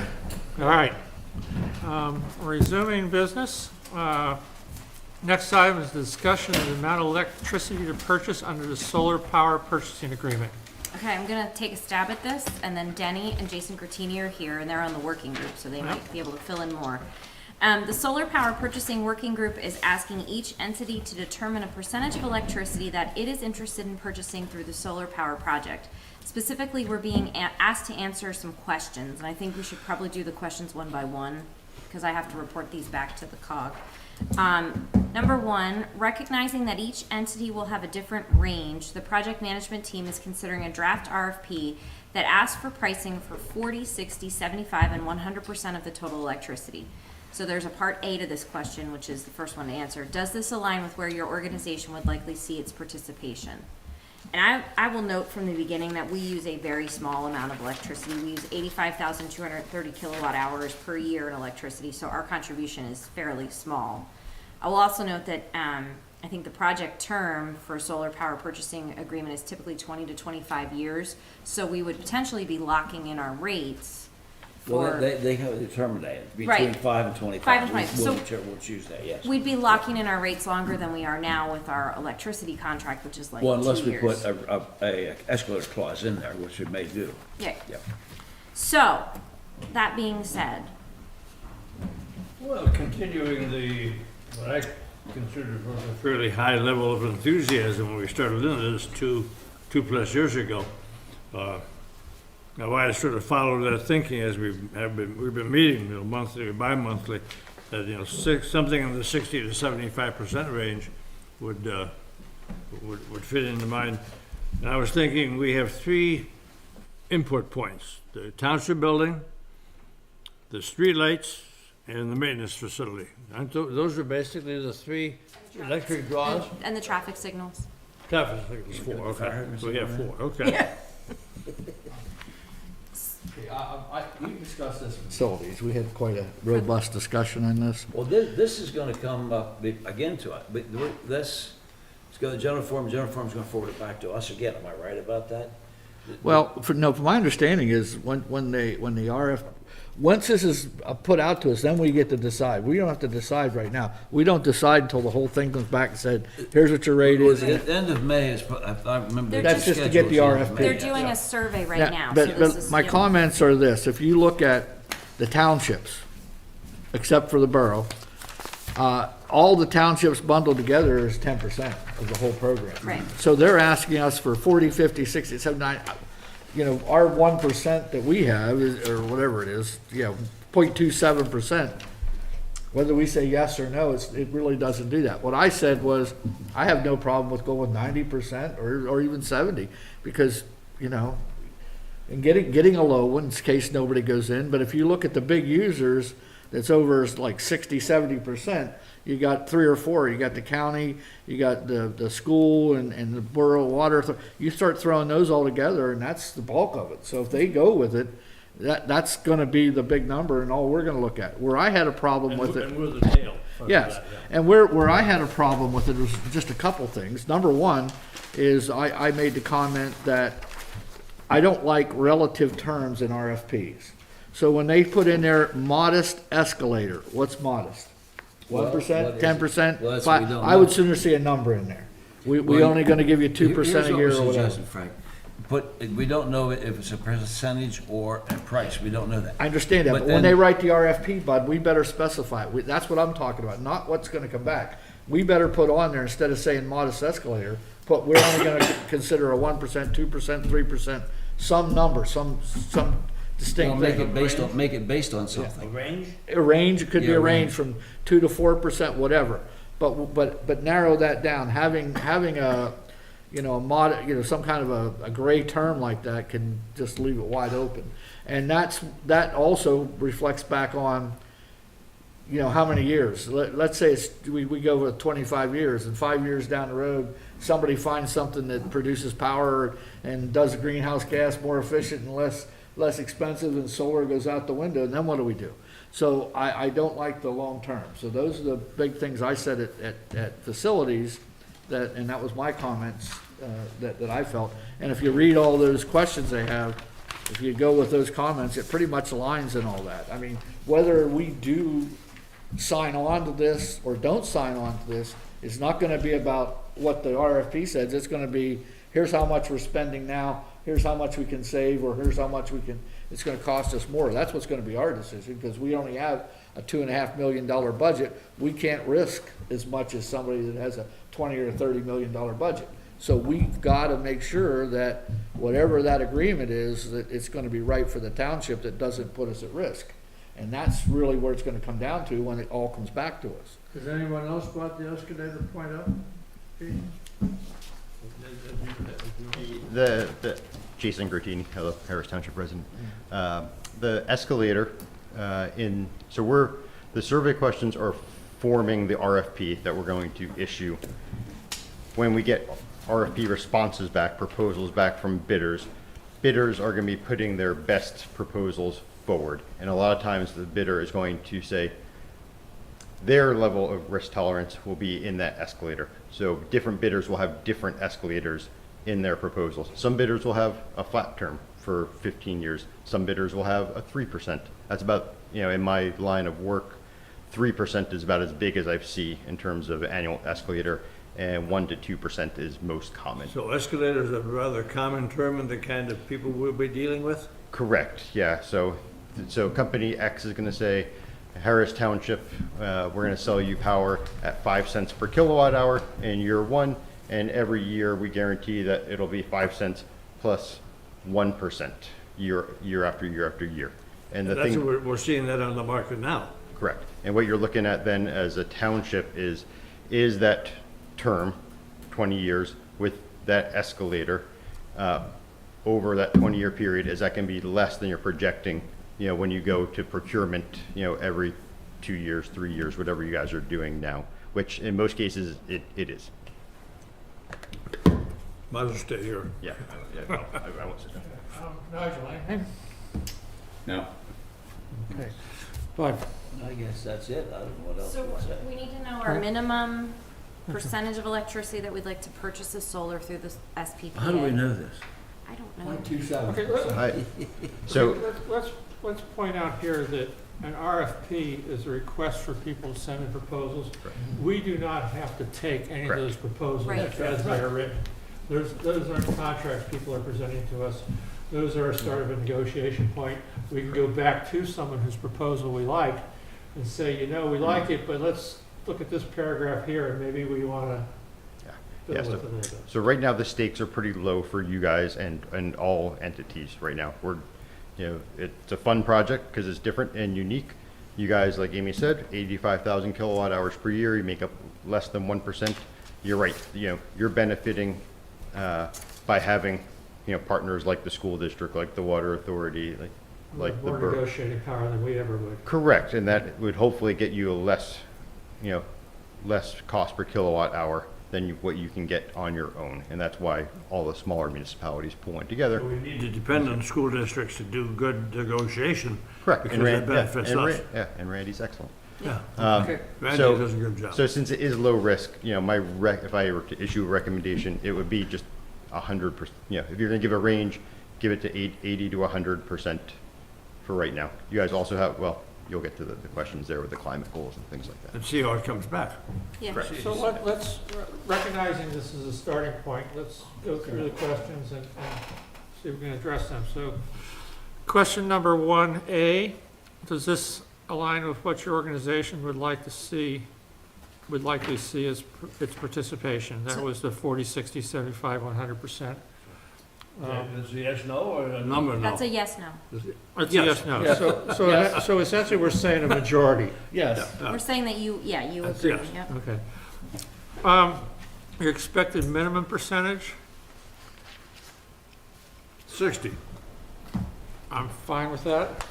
Everybody We have to consensus? remember now, our usage is gonna change over the years Yeah. too, so. Yep, so is everybody else's. Yes, yes. Well, think ahead 10 Okay. years. What major project would we be thinking about other than a new physical plan for the township? But that's not even in the ballgame. We've got one. Yeah, it's gone. You gotta pay that one off. And how long does it take us to build Okay. that place out there? What's your maximum percentage? Again, expected maximum percentage. Anybody willing to say 100? I was gonna say 90. Anybody hesitant to say The 100? question is, do we wanna put all our eggs in one basket and say 100? That's the only. Well, again, we don't have to do this. I We know. have to Right. say Say 100. 100. 100? Okay. So your minimum is 60, your maximum is We 100. could be talked into 100. Okay, just making What- sure I got it what- right. What we're assuming in this RFP goes back that anybody can give us that much renewable energy. If Yeah. it's possible. It may not be possible. Yeah. So the ranges are important, because when we put the RFP together, bidders need to know if they're bidding on 5 megawatts of energy, or are they bidding on 25 megawatts? And so all these questions combined from all the different entities, adding up that range gives the bidders a tighter window for which they can get their prices So the from. bigger the number, the more negotiation they have? The bigger the number, the more more purchasing power we have. Okay. Okay, question 1D, please provide the expected amount of solar electricity from the purchasing agreement. I assume you can do that arithmetic. We just said the percentages, and you know how much we're purchasing currently. Yeah, sure. So 60% times what we're Yeah, purchasing, there you 100% go. of what we're purchasing. Yeah, that Yes. sounds. That's pretty straightforward. What was the answer to that? Right here. Oh, I mean, It's like, do the math. Oh, okay, using those numbers. Okay, Yeah. okay. Okay, does your organization have any other requirements you'd want the management team to investigate with the consultant for their potential inclusion in the agreement. You should reference the climate action plan since we're part of that. Yeah. A question for Jason. When you do, are you going to go all solar on that whole amount, or are you guys gonna put some kind of a, 50% solar, 50% whatever? I mean, you gonna put something like that together as part of it, or is it gonna be just all solar? It's all solar right now. It's a solar power purchasing agreement right now. Well, that doesn't mean it has to be all solar. Okay, anything else besides the climate action? Okay, renewable energy credits. Maybe a brief explanation for everybody what a renewable energy credit is? All right, so you guys need to make a decision whether or not you want to keep your renewable energy credits or sell them. So a renewable energy credit is something that the public utilities are required to purchase to meet their renewable energy targets. West Penn Power for PP&L, PECO, they all rely on people like us to support renewable energy. They have a thing called renewable energy credits. When you retain your renewable energy credits, you get to, this is where we get, I want to avoid getting in the weeds, but you get to claim solar power, that you're a solar powered home or a solar powered business when you hold on to those SRECs. So all of these members, the 15 members, will be given solar power credits. They will have the choice of whether they, so if you keep your solar renewable energy credits, meaning you're not selling them, that means the developer is not able to sell them. So your electric rate will be a little higher to start. If you don't care about the SRECs, the developer keeps them and your electric rate will be lower. And we're talking a really small window here, maybe half a penny, something like that per kilowatt hour. What's the thinking of the other 14 members been on this? Are they buying, selling, or what do you know so far? So this is all going to depend on whether the individual entities have a climate goal or a climate resolution. Oh, okay. So entities that have a climate plan or a greenhouse gas reduction goal will most likely want to retain their SRECs, meaning they won't sell them, and in exchange they're going to be paying a little bit less, presumably on that cost per kilowatt hour when the bids come in. If all those 15 decide to retain them, are they of any use combined, or are they only useful for each individual participant group? Only useful for each individual participant. They'd only be useful for Harrison. Right, because remember, each entity is negotiating their own contract at the end of this. So when we get bids in, the developer, the financer, is going to meet with each individual entity, and you will at that time be able to say, we want to purchase this much energy and we want to keep our renewable energy credits. Okay. And they're going to say, okay, your rate is this. There's no benefit then for all 14 of us getting together and say we've retained this much credit? And any financial reward for doing that, or? No, to retain them, your reward is, at regional level, we have the Climate Action Adaptation Plan. Okay. It's hitting our regional goals, in that case. For you guys, I think that's a good answer, right? Yeah. Because we don't know enough about it. My instinct is to say we're still thinking about it. All I know is I have nitrate credits, so I don't know anything about it. Yeah. I think it's a good answer, right? I would recommend that you suggest that you're interested in keeping them, because you'll want to get pricing from both selling them and keeping SRECs. All right. Okay. If the price of electricity from the RFP is higher than what your organization is currently paying, are you still interested in entering the purchasing power agreement for solar energy? How much higher? Yeah, that's why we're requesting a proposal. Yeah, I don't know. I don't like that question, because how much higher? Unknown. 1% higher, 100% higher, it makes a difference. Right, yeah. No, we're talking a matter of pennies to tenths of the pennies. Right now, solar energy is cost competitive to your natural gas, your coal power. So when we see these contracts come in, if you guys are paying 5.5 cents per kilowatt hour now, wherever you're at, a solar power purchase agreement is probably going to be 5.5 cents or less. You know, at the scale that we're talking here. You know, we are recognizing now that West Penn and First Energy is doing very, very little green energy production. Most of this is brown energy from Chicago all the way out here. If they were to change and begin producing green energy, that could very well affect our rate with West Penn. That's a speculative kind of. Correct. Yeah. But I don't think that's going to happen. First Energy is not about to change. Yeah, likely not during the term of this agreement. That's my guess. Can we just say unknown for right now? I think so. Yeah, yeah. We don't know. Okay. All right, I'll submit our answers back. Okay. One thing we do know is carbon-based energy is gonna keep going up in price. Well, that's the brown energy stuff that I keep seeing. Okay, are we good on this, people? Thanks, Jason. Bring back the news.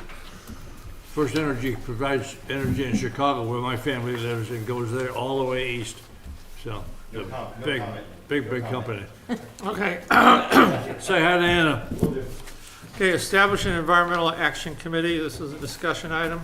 So the board expressed an interest in exploring the option of creating an environmental action committee, which is commonly known as an EAC.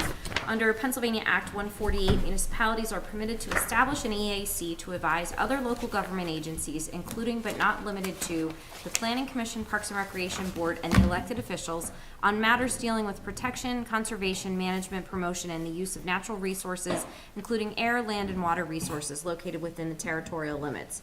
The law gives the EACs the authority to identify environmental problems and recommend plans and programs to the appropriate agencies for the conservation of natural resources, to make recommendations as to the possible use of open land areas, to promote a community environmental program, to keep an index of all open areas, and to advise the appropriate local government agencies on the acquisition of both real and personal property by gift, purchase, grant, bequest, easement, device, or lease.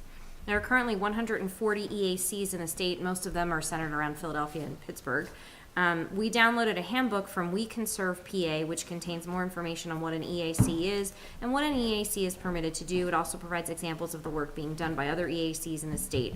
I would suggest that if you're interested in exploring this further, that perhaps you have a conversation with the Parks and Rec Committee, because a lot of the other places, their EACs are doing recycling events, which obviously the county's doing for us here. And they're also doing things that their Parks and Rec committees do. And I know from some of my manager colleagues in the East, some of those EACs can butt heads occasionally with their other. Well, when we talked about this, how many years ago, This is we basically dropped it because we were afraid of butting heads. Yeah. This is actually gonna be another, we already do, I read that we already do everything in here. We Yes. already do it. And I don't know, we want to layer, another layer of bureaucracy to what we already do. Yeah. And this doesn't, it may work someplace, I know there's several places that said Downingtown maybe, someplace like that. But we already do it all, and it's just another committee that we're gonna, I think we should, at this point, I'm saying stay away from it, but. Honestly, I think you should reconsider it if we ever were to start an open space preservation program, because then you would need a board that would oversee where the open space land was going. Yeah, that's how they tell And that's something they could do, but I think this doesn't help us accomplish any of our other goals. Another layer. Okay, yeah, my thought on it was, yeah, I mean, right now, the COG is already doing services for sustainability, which is hand in hand with this kind of thing. Yep. And, yeah, that's just like another committee to butt heads with. Yep. Because I'm the one that started this whole. Well, then what, you reset? Yeah, no, I'm gonna say what I was gonna say. I read this, and this is not what I had in mind when I talked about an environmental advisory board, is what I called it. And what I was looking for is somebody a board that would help us educate the people of Harris Township. If somebody in Harris Township says, you know, I'd really like to increase my carbon footprint, make it a little better, you know, than what it is right now, but I don't know how to do it. Okay, well, we can show you how to do composting, and how do you do a composting? What's a rain garden? How do you do a rain garden?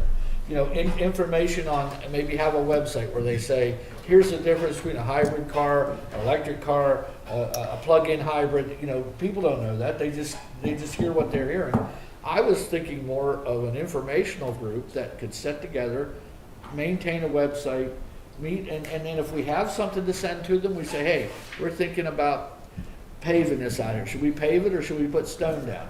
Somebody that could research that. That's what I was looking for. I wasn't looking for another environment or a legislative group So, or whatever you want to call it. The group you're looking for, Frank, already exists. That Climate Action Sustainability Committee, they have a website, and actually that's something that Bud, as our representative, could go back and suggest, because I think that website could be a little more robust, and they're kind of looking for, they're meandering right now, and they're looking for a path forward. This would be an excellent suggestion for them. Well, the only thing I will comment on our climate action sustainability, if it doesn't say solar, they don't like to talk about it. And so I'd like to see them expand that. Almost true, not quite, almost true. I'm gonna suggest, because I like the idea of a clearinghouse of information, I'm gonna suggest that you put your idea into writing. Oh, God, you want me to write? Well, I want you to work with Amy to write. She does wonderful writing. She's a doctorate in that. Okay, and so, you know, I understand your concept, but let's put it on paper so we're all thinking about the same thing. How about not such thick papers? Jeez, where did Yeah, this I- come Deb- We ran out of good paper. Deb and I had a conversation about I that. think this is Todd's It was, ordinance paper. it was Deb, there was, Way to go, Nigel. Trees are a renewable resource. I asked Deb not to use the card stock. Interestingly, the orange item on the agenda is also on that hard paper. Yes, it's because that's the colors that they came in. Okay, can we move on? Yep. All right. Next one, I'll go ahead and take the lead on. And I asked the executive committee to consider, you know, what have we learned over the past couple of years? Where have we been? You know, what have we learned? Where are we going? This whole experience has been an experience. And the initial thought, of course, had to do with in-person meetings. And I think, as you'll see outlined here, in-person meetings are important. It's important to look at each other and see, you can see more than you see in a little window on a screen when you see someone's body language and how. Don't see them eating their cereal either. It's also important to talk to people before the meeting and after the meeting and clarify things. It's important to know each other socially. It's important, and I think, you know, I'm looking at all the other boards and municipalities around here. We are perhaps the only one that not a single elected official has a computer open in front of them. You know? That's right. And not to disparage some of our colleagues from other municipalities, but I guarantee you there's people with that computer open in front of them that are multitasking. And our constituents deserve to have our undivided attention to the issues. So that's the one thought I had. I'll put out another thought that I had, and that is, we've, you know, communications and stuff like that, and we've learned how to communicate better. Oh, let me back up. I'm in favor of keeping hybrid meetings. There's reasons to do it. It allows people to access the meetings when they're in Australia. It allows the public to participate more readily, and we've seen an uptick in that, and that's been wonderful. The other thing I think we ought to think about is communications. We've gone to completely electronic communications. I know you like to have paper copies in front of you. gotta have it. You like to have paper copies. I don't need to have it all in paper in front of me, but I definitely need the agenda and some key items. There's other items that I can look up on the computer or they can provide. So that's my thought, is I'd like to see the COG, when we walk into a COG meeting, providing us with, at a minimum, the agenda and any other key documents we're looking at. And get those computers out of the way and let's talk to each other. Recognizing one model does not fit everybody's needs. So, other thoughts? Well said. That's about it. Yeah. Well said. Agreed. I mean, there's elected officials out there from our colleagues that if I was walking down the street, I wouldn't know them from Well, that. we're halfway into I our would election, too. I don't know. into our year, and I could tell you, I don't know, there's probably 10-15% I don't even know who they are. Yeah. Maybe 20% we don't even know who they are. Haven't talked to them, haven't. And the other thing is, as a minimum, if the one thought I'll put out is, as a minimum, if you're going to be attending a meeting virtually, your picture's up there. I don't wanna see a still. You're actually on there and I can see you moving and doing your Boy, thing. and he's dogging Because it who pretty knows good. what What are you're you doing, you talking turn it about? off. Some of them just have their name up there, they could be, you know. Like Deb Lang? Playing bingo, yeah, like Deb Lang. Could be playing bingo or whatever, I don't know, you know, but I think as a minimum, you should be on the screen.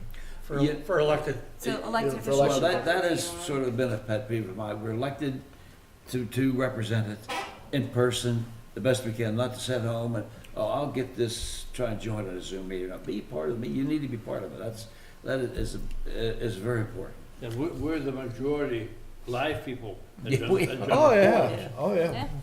I think people are starting to come back. One of our colleagues said to me, I didn't realize until I saw this on the agenda that I was allowed to come to the meetings. Oh, that could be. You know? That could And be.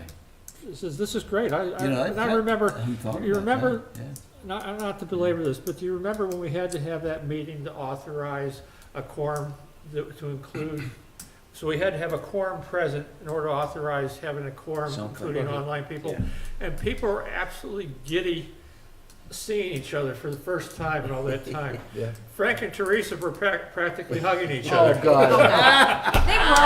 They were. Hey. You know? Oh, God. I hope she's not watching this. Teresa, Frank loves you.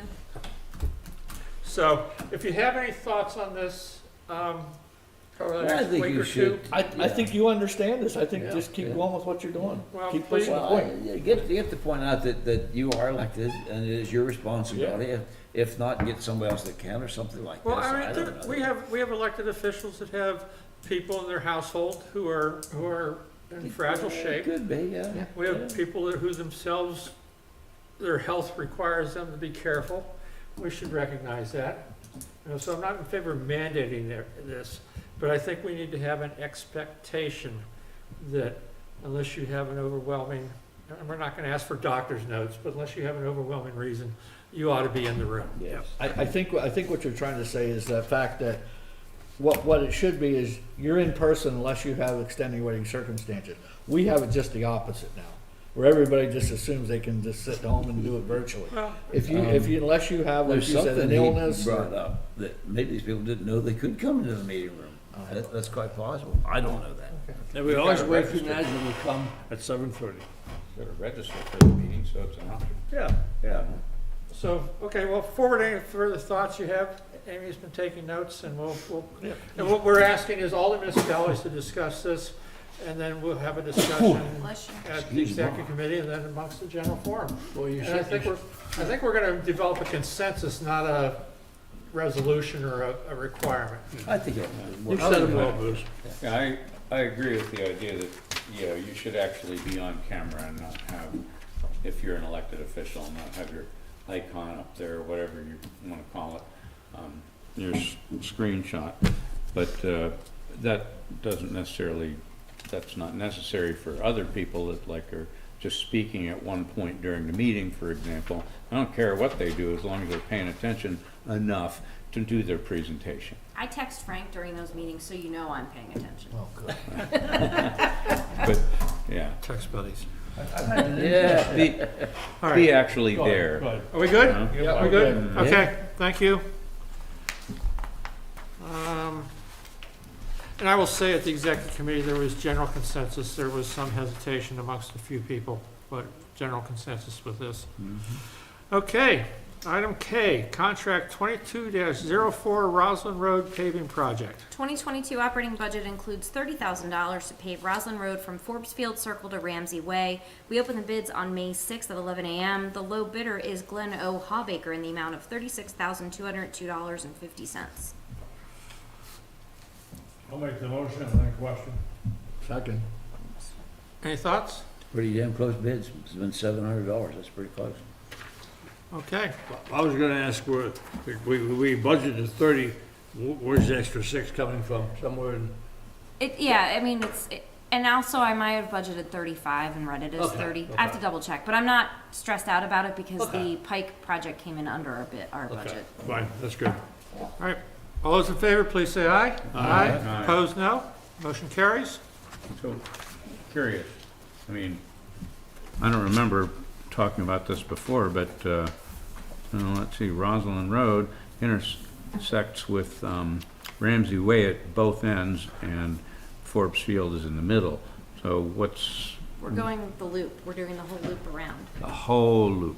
This is like a 4-year project. This is Okay. year 3. I see. And then we have, I think, one more year, and then I think we're done. All right. Resolution 22-09, did we just skip 5? 22, went from 04 to 09. Anyways, It's a resolution, not a contract. resolution Oh, 22-09, contract. approving the local match share for the 2022-2023 CATA budget. So after our discussions last month with Luana, we will pay $34,822 in operating funds, which is that 5% increase, and then a flat $4,722 in capital funds next year. Broken down into quarterly payments. As Yes. listed. of options, so I'll make that motion. I'll second it. Further discussion? Anybody? I think this is gonna be an interesting year with respect to whether they make the driver requirement and how that affects delivery of service. Yeah, I did forward you today, and Frank said he didn't get the attachment, so if nobody else got the attachment, I'll resend it. But we got the comments that they collected from the public hearing on the elimination of the P route, so I forwarded those. It came to me, I read them. I didn't see it. Well, Frank, I resent them to you. What was the general tone of the comments? There were some people that are concerned about it, that rely on There's it. three comments, really, only 3, I thought. Wasn't that many? Yeah. Not enough to sway our thinking one way or the other. I'm sorry, I didn't check, does it come afternoon? Yeah. Yeah. I didn't either. I don't so- check You my gotta email look all at the this. time. There's nothing to be. All right, good. Anybody else? All those in favor, please say aye. Aye. Opposed? No? Motion carries. We have a request for sponsorship from the Community Diversity Group. Yeah, the Community Diversity Group is holding their biannual conference. The conference is organized by the Community Diversity Group, the Borough of State College, Penn State, and community members. It'll be held June 21st at the Penn State Hotel and Conference Center. Conference will focus on creating more inclusive communities, community health, and healing and civic engagement. I included information on the sponsorship levels in the packet and a link where you could find more information about the Community Diversity Group. When I spoke with Mr. Kevin Kassab, who works for State College, he said a lot of the other municipalities give $500 towards it, so if you're so inclined. Do they give 500 at the social justice sponsor level or 500 at the sustainable level? Because you can get, if you go with social justice, you get your logo, and if you go with sustainable, you just get a thank you. Well, see the note below that. Please note with donations of 500 or Why more. would you go with the top 500 and get the logo? Well, you get one conference Again, registration. see the note below it. Ideally, that should have read $4.99. Yeah. There should have been a break there. Because it shows $9.99 for the. That's social. right. Who's going to the conference? Not I. All right, we can deal with We that need to later. know, we need to know that now. No. No. Would you like to give $500? May I have a motion for a $500 donation? $500 at the social justice sponsor level. Denny, it notes on here that if you give 500 or more, your organization's logo and website will be printed in the conference program. But if you pick 500. They screwed up in the top. It should have been 100 to 499. Okay. What do we get for that? Social justice. What do we get that money? Nothing. The You logo. can go to the thing there, No, it's fine. So All those in favor? Wait, we wait, have we a have a motion? we have a motion, we need a second. Nobody's made a motion. Okay, do we have a second? Yeah. We have a second. Okay, my comment is this, and I think you guys know this, from back when we did the inclusion, what did we do with inclusion? The inclusionary resolution. Resolution. I just, here's what I feel on this, and I just think that every time we talk about community diversity and having to put it out there and put a pamphlet up or go to a conference, I think it's a slap in the face to our residents. I mean, Harris Township, we're pretty how should I say it, inclusive neighborhood. I don't think we have a great citizens. I have all the faith in the world in our citizens. They do a great job. We get new people all the time that get assimilated into the community. I just think that when we do stuff like this, we're just slapping them in the face. But that's just the comment that I have, and that's kind of where I feel. Well, and I tend to agree with you in terms of us passing more resolutions. I think I see this more as doing something and getting together, so it's more about the larger community than just Harris Township. I understand. That's fine. I know, we don't disagree very much. Also, I think a lot of people feel they understand diversity, but don't really understand diversity. And this is what this is driving at, to really educate you. Because, there's the, sure, you're not racist, but yeah, anti-racist is what you need to be, for example. And so that's what, there's so much more going into this field. I'm not going to disagree with that, but this is just a conference for people at Penn State to tell everybody how great they are. I don't know that that's going to get out to the people of Harris Township. We don't know that yet. But, Okay. But it's no big deal. We have a motion and a second. All those in favor, please say aye. Aye. Opposed, no? Aye. No. Yes. Oh, you didn't know it? You know. Yeah. It's no need, it's a waste of money. Okay, 4-1. Okay. You're going to be our representative. To what? Conference. Send me. We did, remember when we did that with Bud in the workforce housing? What was that? We made you go to the workforce housing sessions because you didn't understand the need for it. I still know, that was a good thing I went. Okay. Center Region Planning Commission representative. So Amy Lorick has indicated she needs to step down as our rep to the Center Region Planning Commission. Our current alternate is Chris Gamble, and he indicated he would be willing to serve till the end of the year as our rep, and then Bob Igo will serve as our alternate. So you just need to make that official. Have a motion? Move to appoint Chris Gamble as the township representative to the Center Region Planning Commission, Bob Igo, as the alternative for a term ending December 31st, 2022. Second. Any objection to that? By consensus, we agree. We agree. You're not going to vote on that? No. We don't have They to. made a motion. So, there was no Nobody dissension. seconded. Without any objections. Nobody seconded. You can do Yes, that. Nobody we have a objected. second. Yeah, we seconded We it. passed without objection. You can do that under Robert's rules? Yes. Yes, oh, yes, it Yes, is. sir. We went to Yes, it training. is. We I went thought to you had training, vote yes, on sir. that. You don't have to vote. You don't have to I don't know vote. how I Watch feel about that. I don't feel good about that. We feel great. We feel great. I don't feel good about that. We don't have to vote. There's no objection to We're that. moving. Fire company request to use fire police. Move to approve the use of the Alpha Center Hall and Port Matilda Fire Police and the Center County Fire Police Association for traffic control for the fire company parade on May 28th. Second. Any objections? Oh my God, now you're None. going to do it all the time. Yeah, well, this Okay. This is like Motion carries. consent agenda, Like, are we going for it? Yes. I looked this up. I looked this up. He's true, that is I'll true. bring over Robert's rules. It's this Well, thing. Frank went to lesson, Chris of Lee course. gave me a went to copy. I threw it Yeah, out. training, yeah. He has a little book. I had a little book too He at has a one little time. book. I lost it. I got the big book. Okay, let's see. We're up to the manager's report. No, one more Oh, request. Another fire police. More fire police. Okay, the Navy Valley Running Club is requesting to use the Bollesburg Fire Police to help with traffic control for the Labor Day race, September 3rd, from 8:45 a.m. to 10:45 a.m. Is this a repeat? Did you use every year? Yes, Did it last year. Last year was the first year. this is their second year. Oh, okay. So moved. Second. Any discussion? Any objections? Any objections? None? Passes. All the time. No objection to me. Move, get out of here before 10. We're getting giddy. Managers report. Actually, we're not, but. we're coming. Okay, so just two things for you. One's not on my manager's report, but it's late breaking news. The Bollesburg Pike is going to be under construction for the next couple of weeks. The Water Authority is restoring the section that they just ripped up to put in their new water line. So that's from Memorial Drive to Lee Avenue. They're going to put the base and the top coat down. They're working on that now. And then our contractor, HRI, will be in starting Friday to start working on paving the top portion of the Bollesburg Pike from Kimport to the entrance to the Nittany View Park. So that's going to take about 2 weeks because the manholes have to be adjusted by UAJA. But they will maintain traffic control and they'll let people in and out of their driveways throughout the project. And then the only other thing that I have is that the COG approached us. I know there's a lot of people that asked me about this. The COG approached us to see if we were interested in establishing a grass drop-off facility in the township. The borough needs the grass for their compost facility, and Shelley said that the COG has money from the recycling rebates to pay. Donnie and I went out and we looked at the facility in College Township and the facility in Ferguson Township. It's a precast concrete.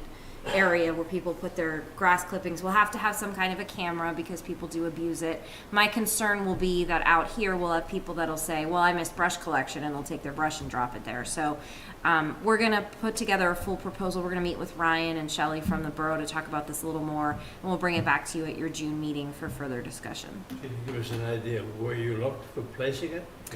Yeah, we have a couple of thoughts, and we'll bring those next month. A lot of the guys that mow grass they're not allowed to mow grass in Harris Township. That they get their clippings. We can't stop them from doing that, which is not a good practice. But they take it in town, and the borough has stopped them from doing that. Now they would like them to do it, so that we can come out here and pick it up. So We would have to haul the grass to the Yeah. borough. That's part of it. We would. Yes. Borough won't come with a vacuum truck and pick it up? No, They wouldn't. no, because it would be loaded into the back of a T-tag, and we would take it out to North Atherton. That's what College and Ferguson are both doing it. Yeah. And I talked with Steve McDonald from Ferguson today, who's their maintenance superintendent, and they don't really have any problems. Their facility is at their compound, the municipal compound, and they haven't had any problems with people. Well, who did you say, the State College Borough wants it? Yes, If they want it, tell them to come get it. they won't. Well, then they ain't getting it. they don't get that bad, do they? No, they don't No. get that bad. About not charge people for leaving it at their compost We facility. talked about this when Mark Whitfield was around, and I raised that question with Mark. They were gonna charge us $35,000 to come and vacuum up the grass clippings. Yeah. Yeah, and yeah. I said, do you Nobody really can need live them with then? That's right. Stop discussion. I mean, and honestly, the facilities, I have pictures, I took pictures, they're very small, so we're not gonna get a ton of grass in each thing, but, I mean, we'll be hauling probably monthly, I would think. I found the return letter from the Water Authority responding to our meeting with them.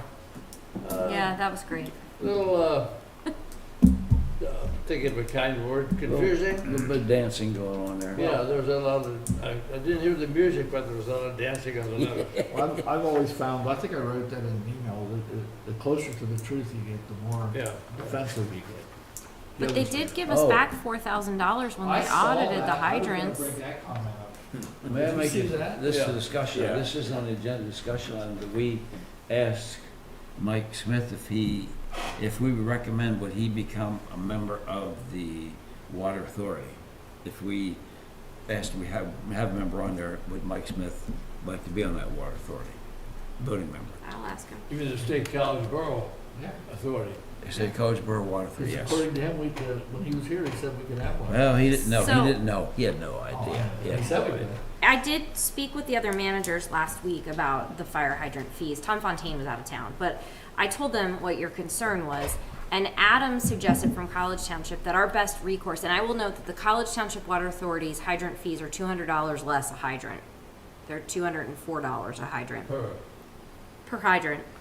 So Adam suggested that we go straight to the State College Borough Water Authority Board and that we circumvent Brian and Katie, his assistant executive director, and that we bring up our concerns directly with them and we tell them that we think it's a lot of money. Did Mike not do that?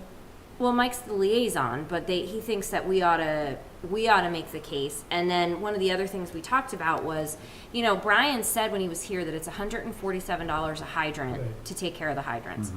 So if they billed us $147 per hydrant, we could pay that out of the assessment, and it would be almost what we're collecting now. And then if they wanted to bill us separately for the water service charge or whatever it is, but not tack it into the hydrant fee, I don't know that we would have as much of a concern because we could pay that out of the general fund, and we wouldn't be socking it with our residents. So maybe that's the compromise. You mean the $4.20 per gallon, per 1,000 gallons we pay now, raise that? No, raise so if hydrants are 408, split the 408 so that we're being billed the 147 as the actual hydrant fee, or maybe it's 200 as the actual hydrant fee, and then the rest of it, he can bill us for water service, What service? Maintaining the distribution lines. maintaining the distribution lines, but then we can pay that out of the general fund, and we can still You're still taxing the people for what the water authority is. But I thought you couldn't use the general fund and it. if they split it so that the hydrant fee is one fee, and I might need to email this to you, but in my mind, if they split it and they billed us a bill, and for 167 hydrants, they billed us $147 a hydrant, and we could pay that out of the assessment, because that's a hydrant fee. If they billed us for the distribution system separately on a different bill for the remainder, we could pay that out of the general fund. Why would Harris Township pay a service they're providing directly to the residents? The residents are one they're paying the water authority. No, the distribution charges for the hydrants themselves. That doesn't make sense. Fees to pay that as unfair to people that aren't on the system at all. Well, wait a minute, but right now, we can't, as I recall last month, we have to use hydrant fees only One to or pay the the other. hydrant One or fee. the other, yeah. And so we'd have to raise the taxes on anybody that's got a hydrant closed. Yes. But everybody that is on public water is benefiting benefiting. from the flushing of the system that they do with the hydrants, and, you know, that's part of the system maintenance. So spreading it out into the general fund and not raising the hydrant fee So- is better than Yeah, so where in- we're at right now. in essence, you would take what it actually costs to operate and maintain the hydrant, which is $147 per hydrant. So bill that as the hydrant fee to the township. Then we pay that out of the assessment. The other stuff that he mentioned are capital costs, like Well, sure, changing out that valves, should be paid by the changing customers. out, you know, and he doesn't seem like he wants to change that. So if you want to have a distribution system fee, charge us the distribution system fee separately, and then we Why can are pay we that out of the responsible for general that? fund. Why would we be I think that's a responsible? fix for now. It is a fix do. for now, a temporary fix. It only charges the people that are on the public water. Well, it I seems, object to paying that if I live in the country. and Why, I'm not sure. on the water. But Denny, let me just go back like 2 meetings. You said many times that we should pay the hydrants out of the general fund. This is doing that.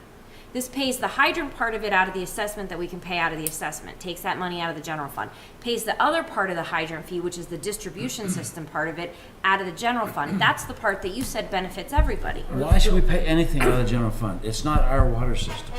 Well, it's either It's that. the State Collinsboro Water Authority's water system. They are responsible for supplying water to the customers and through the hydrant.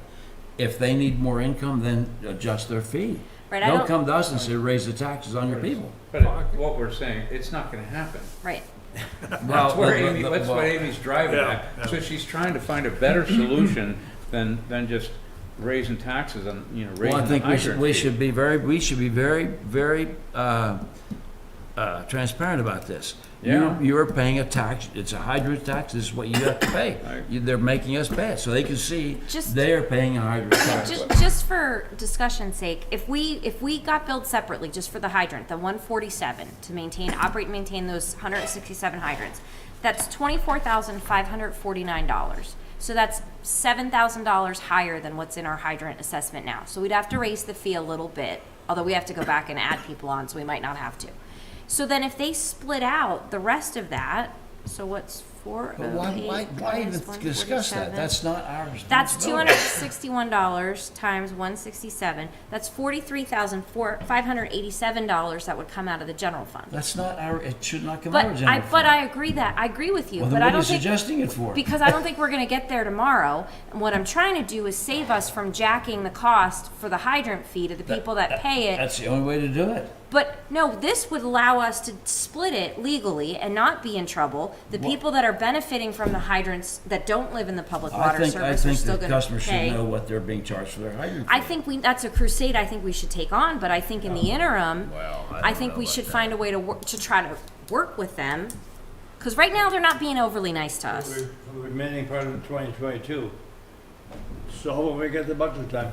Well, we only budgeted so much money to hydrant fee this year. They came in after our budget, so my suggestion is we only give them what we budgeted. We can't. That's what we give them. Yeah, If we they don't can't do like it, that. then they can go back and either sue us or whatever they want to do. That's the money that we Tell them get. to by sue the us, then tax. we can subpoena all their records, including their balance sheet. It shows us what their monies they have. Well, on the side. it's just ridiculous. And I read that memo that they were trying to raise funds. There's 3 ways they can do it. One way is hydrant fee, one way was something else. They didn't mention raising what it costs to get money to your house. Like raise your from 420 per 1,000 gallons to 450 per 1,000 gallons. How many Because people- that's transparent. But if you've looked at your water bill, they've already increased the amount of money that Yeah. your little meter is. Yeah, they've I mean, been charged. they're disguising what they need to Exactly. do. And I don't think we should be part of that. I don't either, but that's what Paid that hydrant fee. I have no earthly idea. And that's within 600 feet of a hydrant? 780 feet. I bet 4 out of 5 of us here pay that fee. I pay it. I'm trying to think with the hydrants. Oh, I- know. Out of Everyone six, else, yeah, you I know definitely- there's out of 3,000 houses, probably 2,500. Well, we have a bunch we have to add on. We haven't changed our list in a while. Yeah. One comment, can you run your idea past our solicitor? Yeah. It only takes 2 And, days. my suggestion about talking to Mike, see if. Yeah, I will talk with him. If we could make a suggestion, send it. Anything else on the manager's report? Yeah. Go ahead. Number 7, the open house. Yeah. I cannot do the 4th, I can do May 28th and June 11th. We can't do May 28th. That's Memorial Day. Okay? I can do June 11th. The reason being, the Recycling and Waste Authority is doing a 50th anniversary open house on that Saturday. On June 11th. No, on June 4th. Okay. Is the 11th open? I mean, I'll ask the rest of the board what you want to do. I will say there was a very lukewarm response from our maintenance crew this morning. There's gonna be no response from. They don't understand why the people need to come walk around. Because they paid for it. Tell them down there, the longer they wait, the more they're gonna have to clean it up to get there. Get it before That's, they get it. it is real less dirty. the people walking around and more that we have to clean all the trucks. And then I said, well, you have to make sure you clean the office. They're not coming in here. I said, yeah, they are. Didn't we buy them a cleaning bag? We did. They have more. We paid $3.6 million. Our residents have a legal right to see it. Just, And they're dressing up too. I want.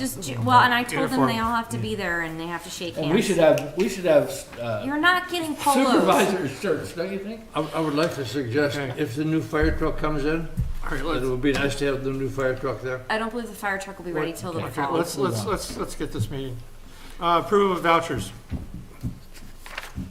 I'll move that we approve voucher number 2022-4 for the amount of $110,567.48. Second. Discussion. All those in favor, please say yes. Aye. Elections? No. What's the new ridge cap? Okay. Committee reports, executive committee. You were at the meeting. You know what we talked about. Parks Capital Committee did not meet, again.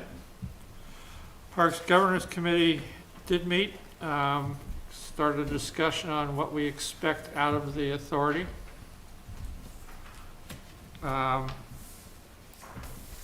Regional Parks Authority met. I'd say we continue our discussion. The one big thing that's coming out of the authority is their budget request for additional positions, as recommended. And as I said last time, the recommendations are great, but the price tag is high. So, and I think it looks like they may be thinking about scaling back a bit. It went to finance and it went to facilities. If you guys have anything to add to that, I'd be happy to hear it. So, MPO, is that the one I attended? Yeah, that's one you attend. Okay, the main thing that happened at the MPO, we learned about the Route 322, the State College Connector, and had a lot of comments I could have made, but I focused on just one, and that was telling PennDOT that they got to get their message straight.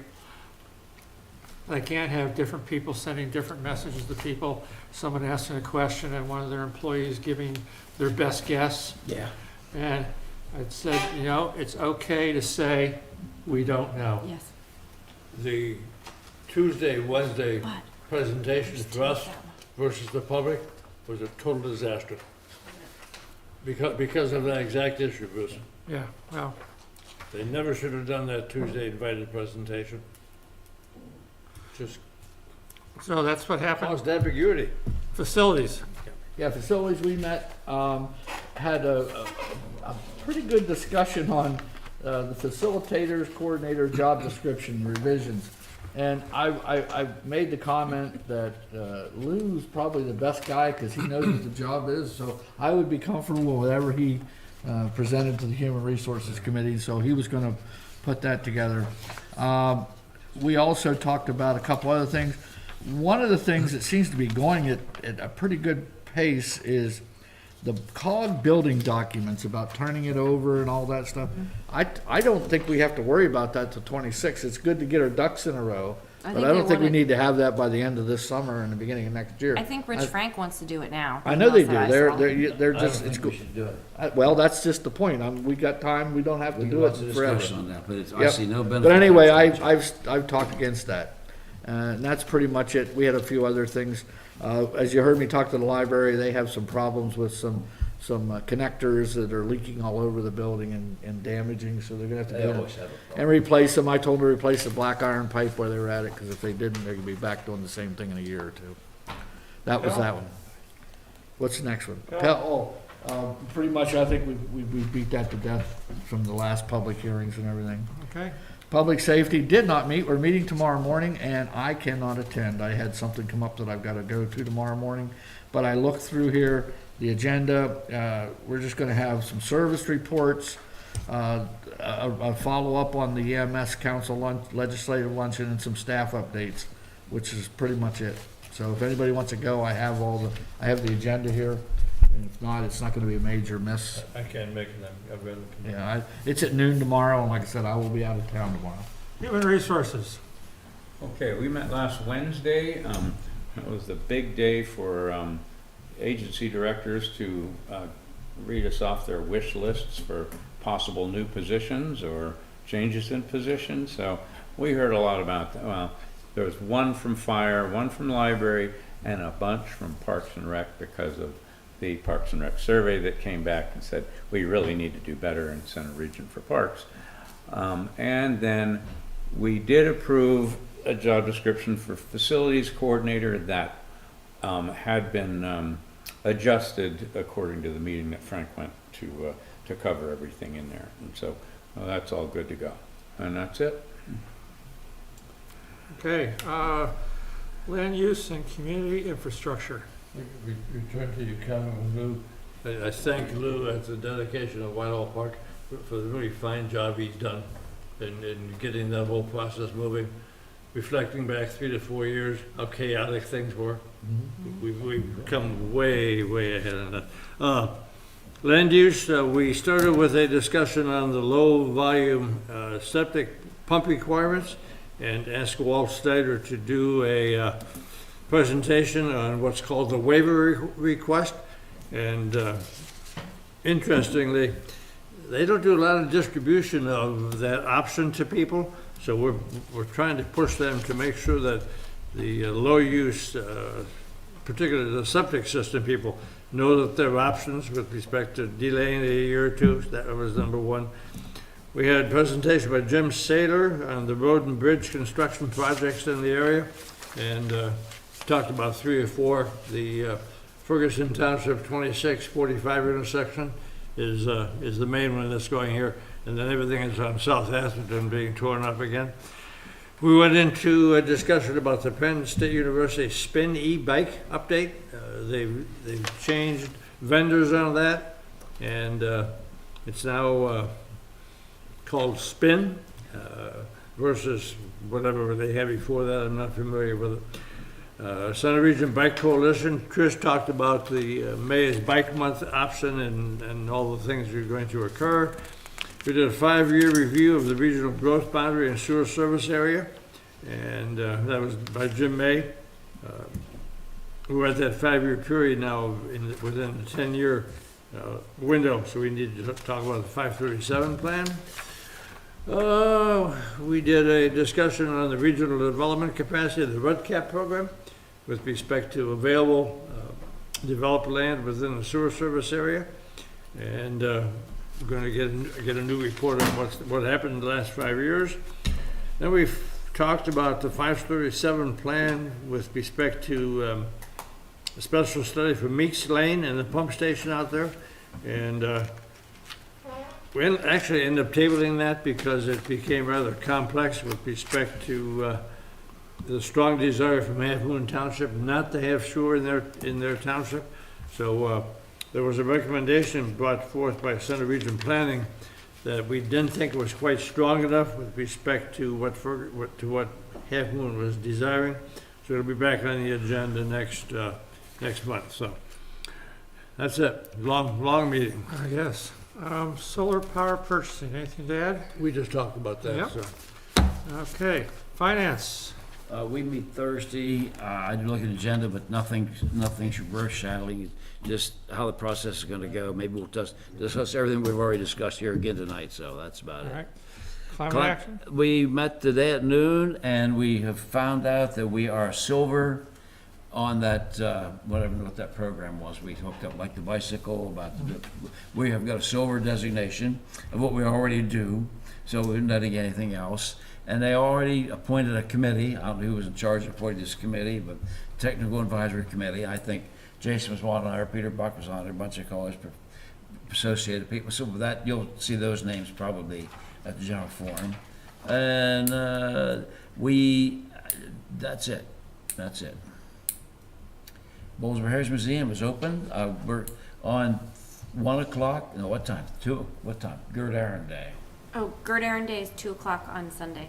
On this coming Sunday is Gerd Aaron Day. Yes, Sunday. Sunday, and bring a cookies or something. No, don't bring cookies. That's a joke. That's a joke. Come say hi to Gerd. We have to bring a joke. There will be Bring a Amy has a proclamation for Gerd Aaron Day and a plaque for the We're renaming the pavilion Park? at Kaywood Park, the Gert Aaron Pavilion at Kaywood Park. And I was able to, I worked with Miska's Jewelers downtown, and they're gonna get a plaque made to go on the outside of the pavilion, and it explains that Gert and his civil engineering students designed and helped construct that pavilion in 1978. And then we're gonna have one made for the family, so they'll also have one to keep with them. Is that a surprise to you?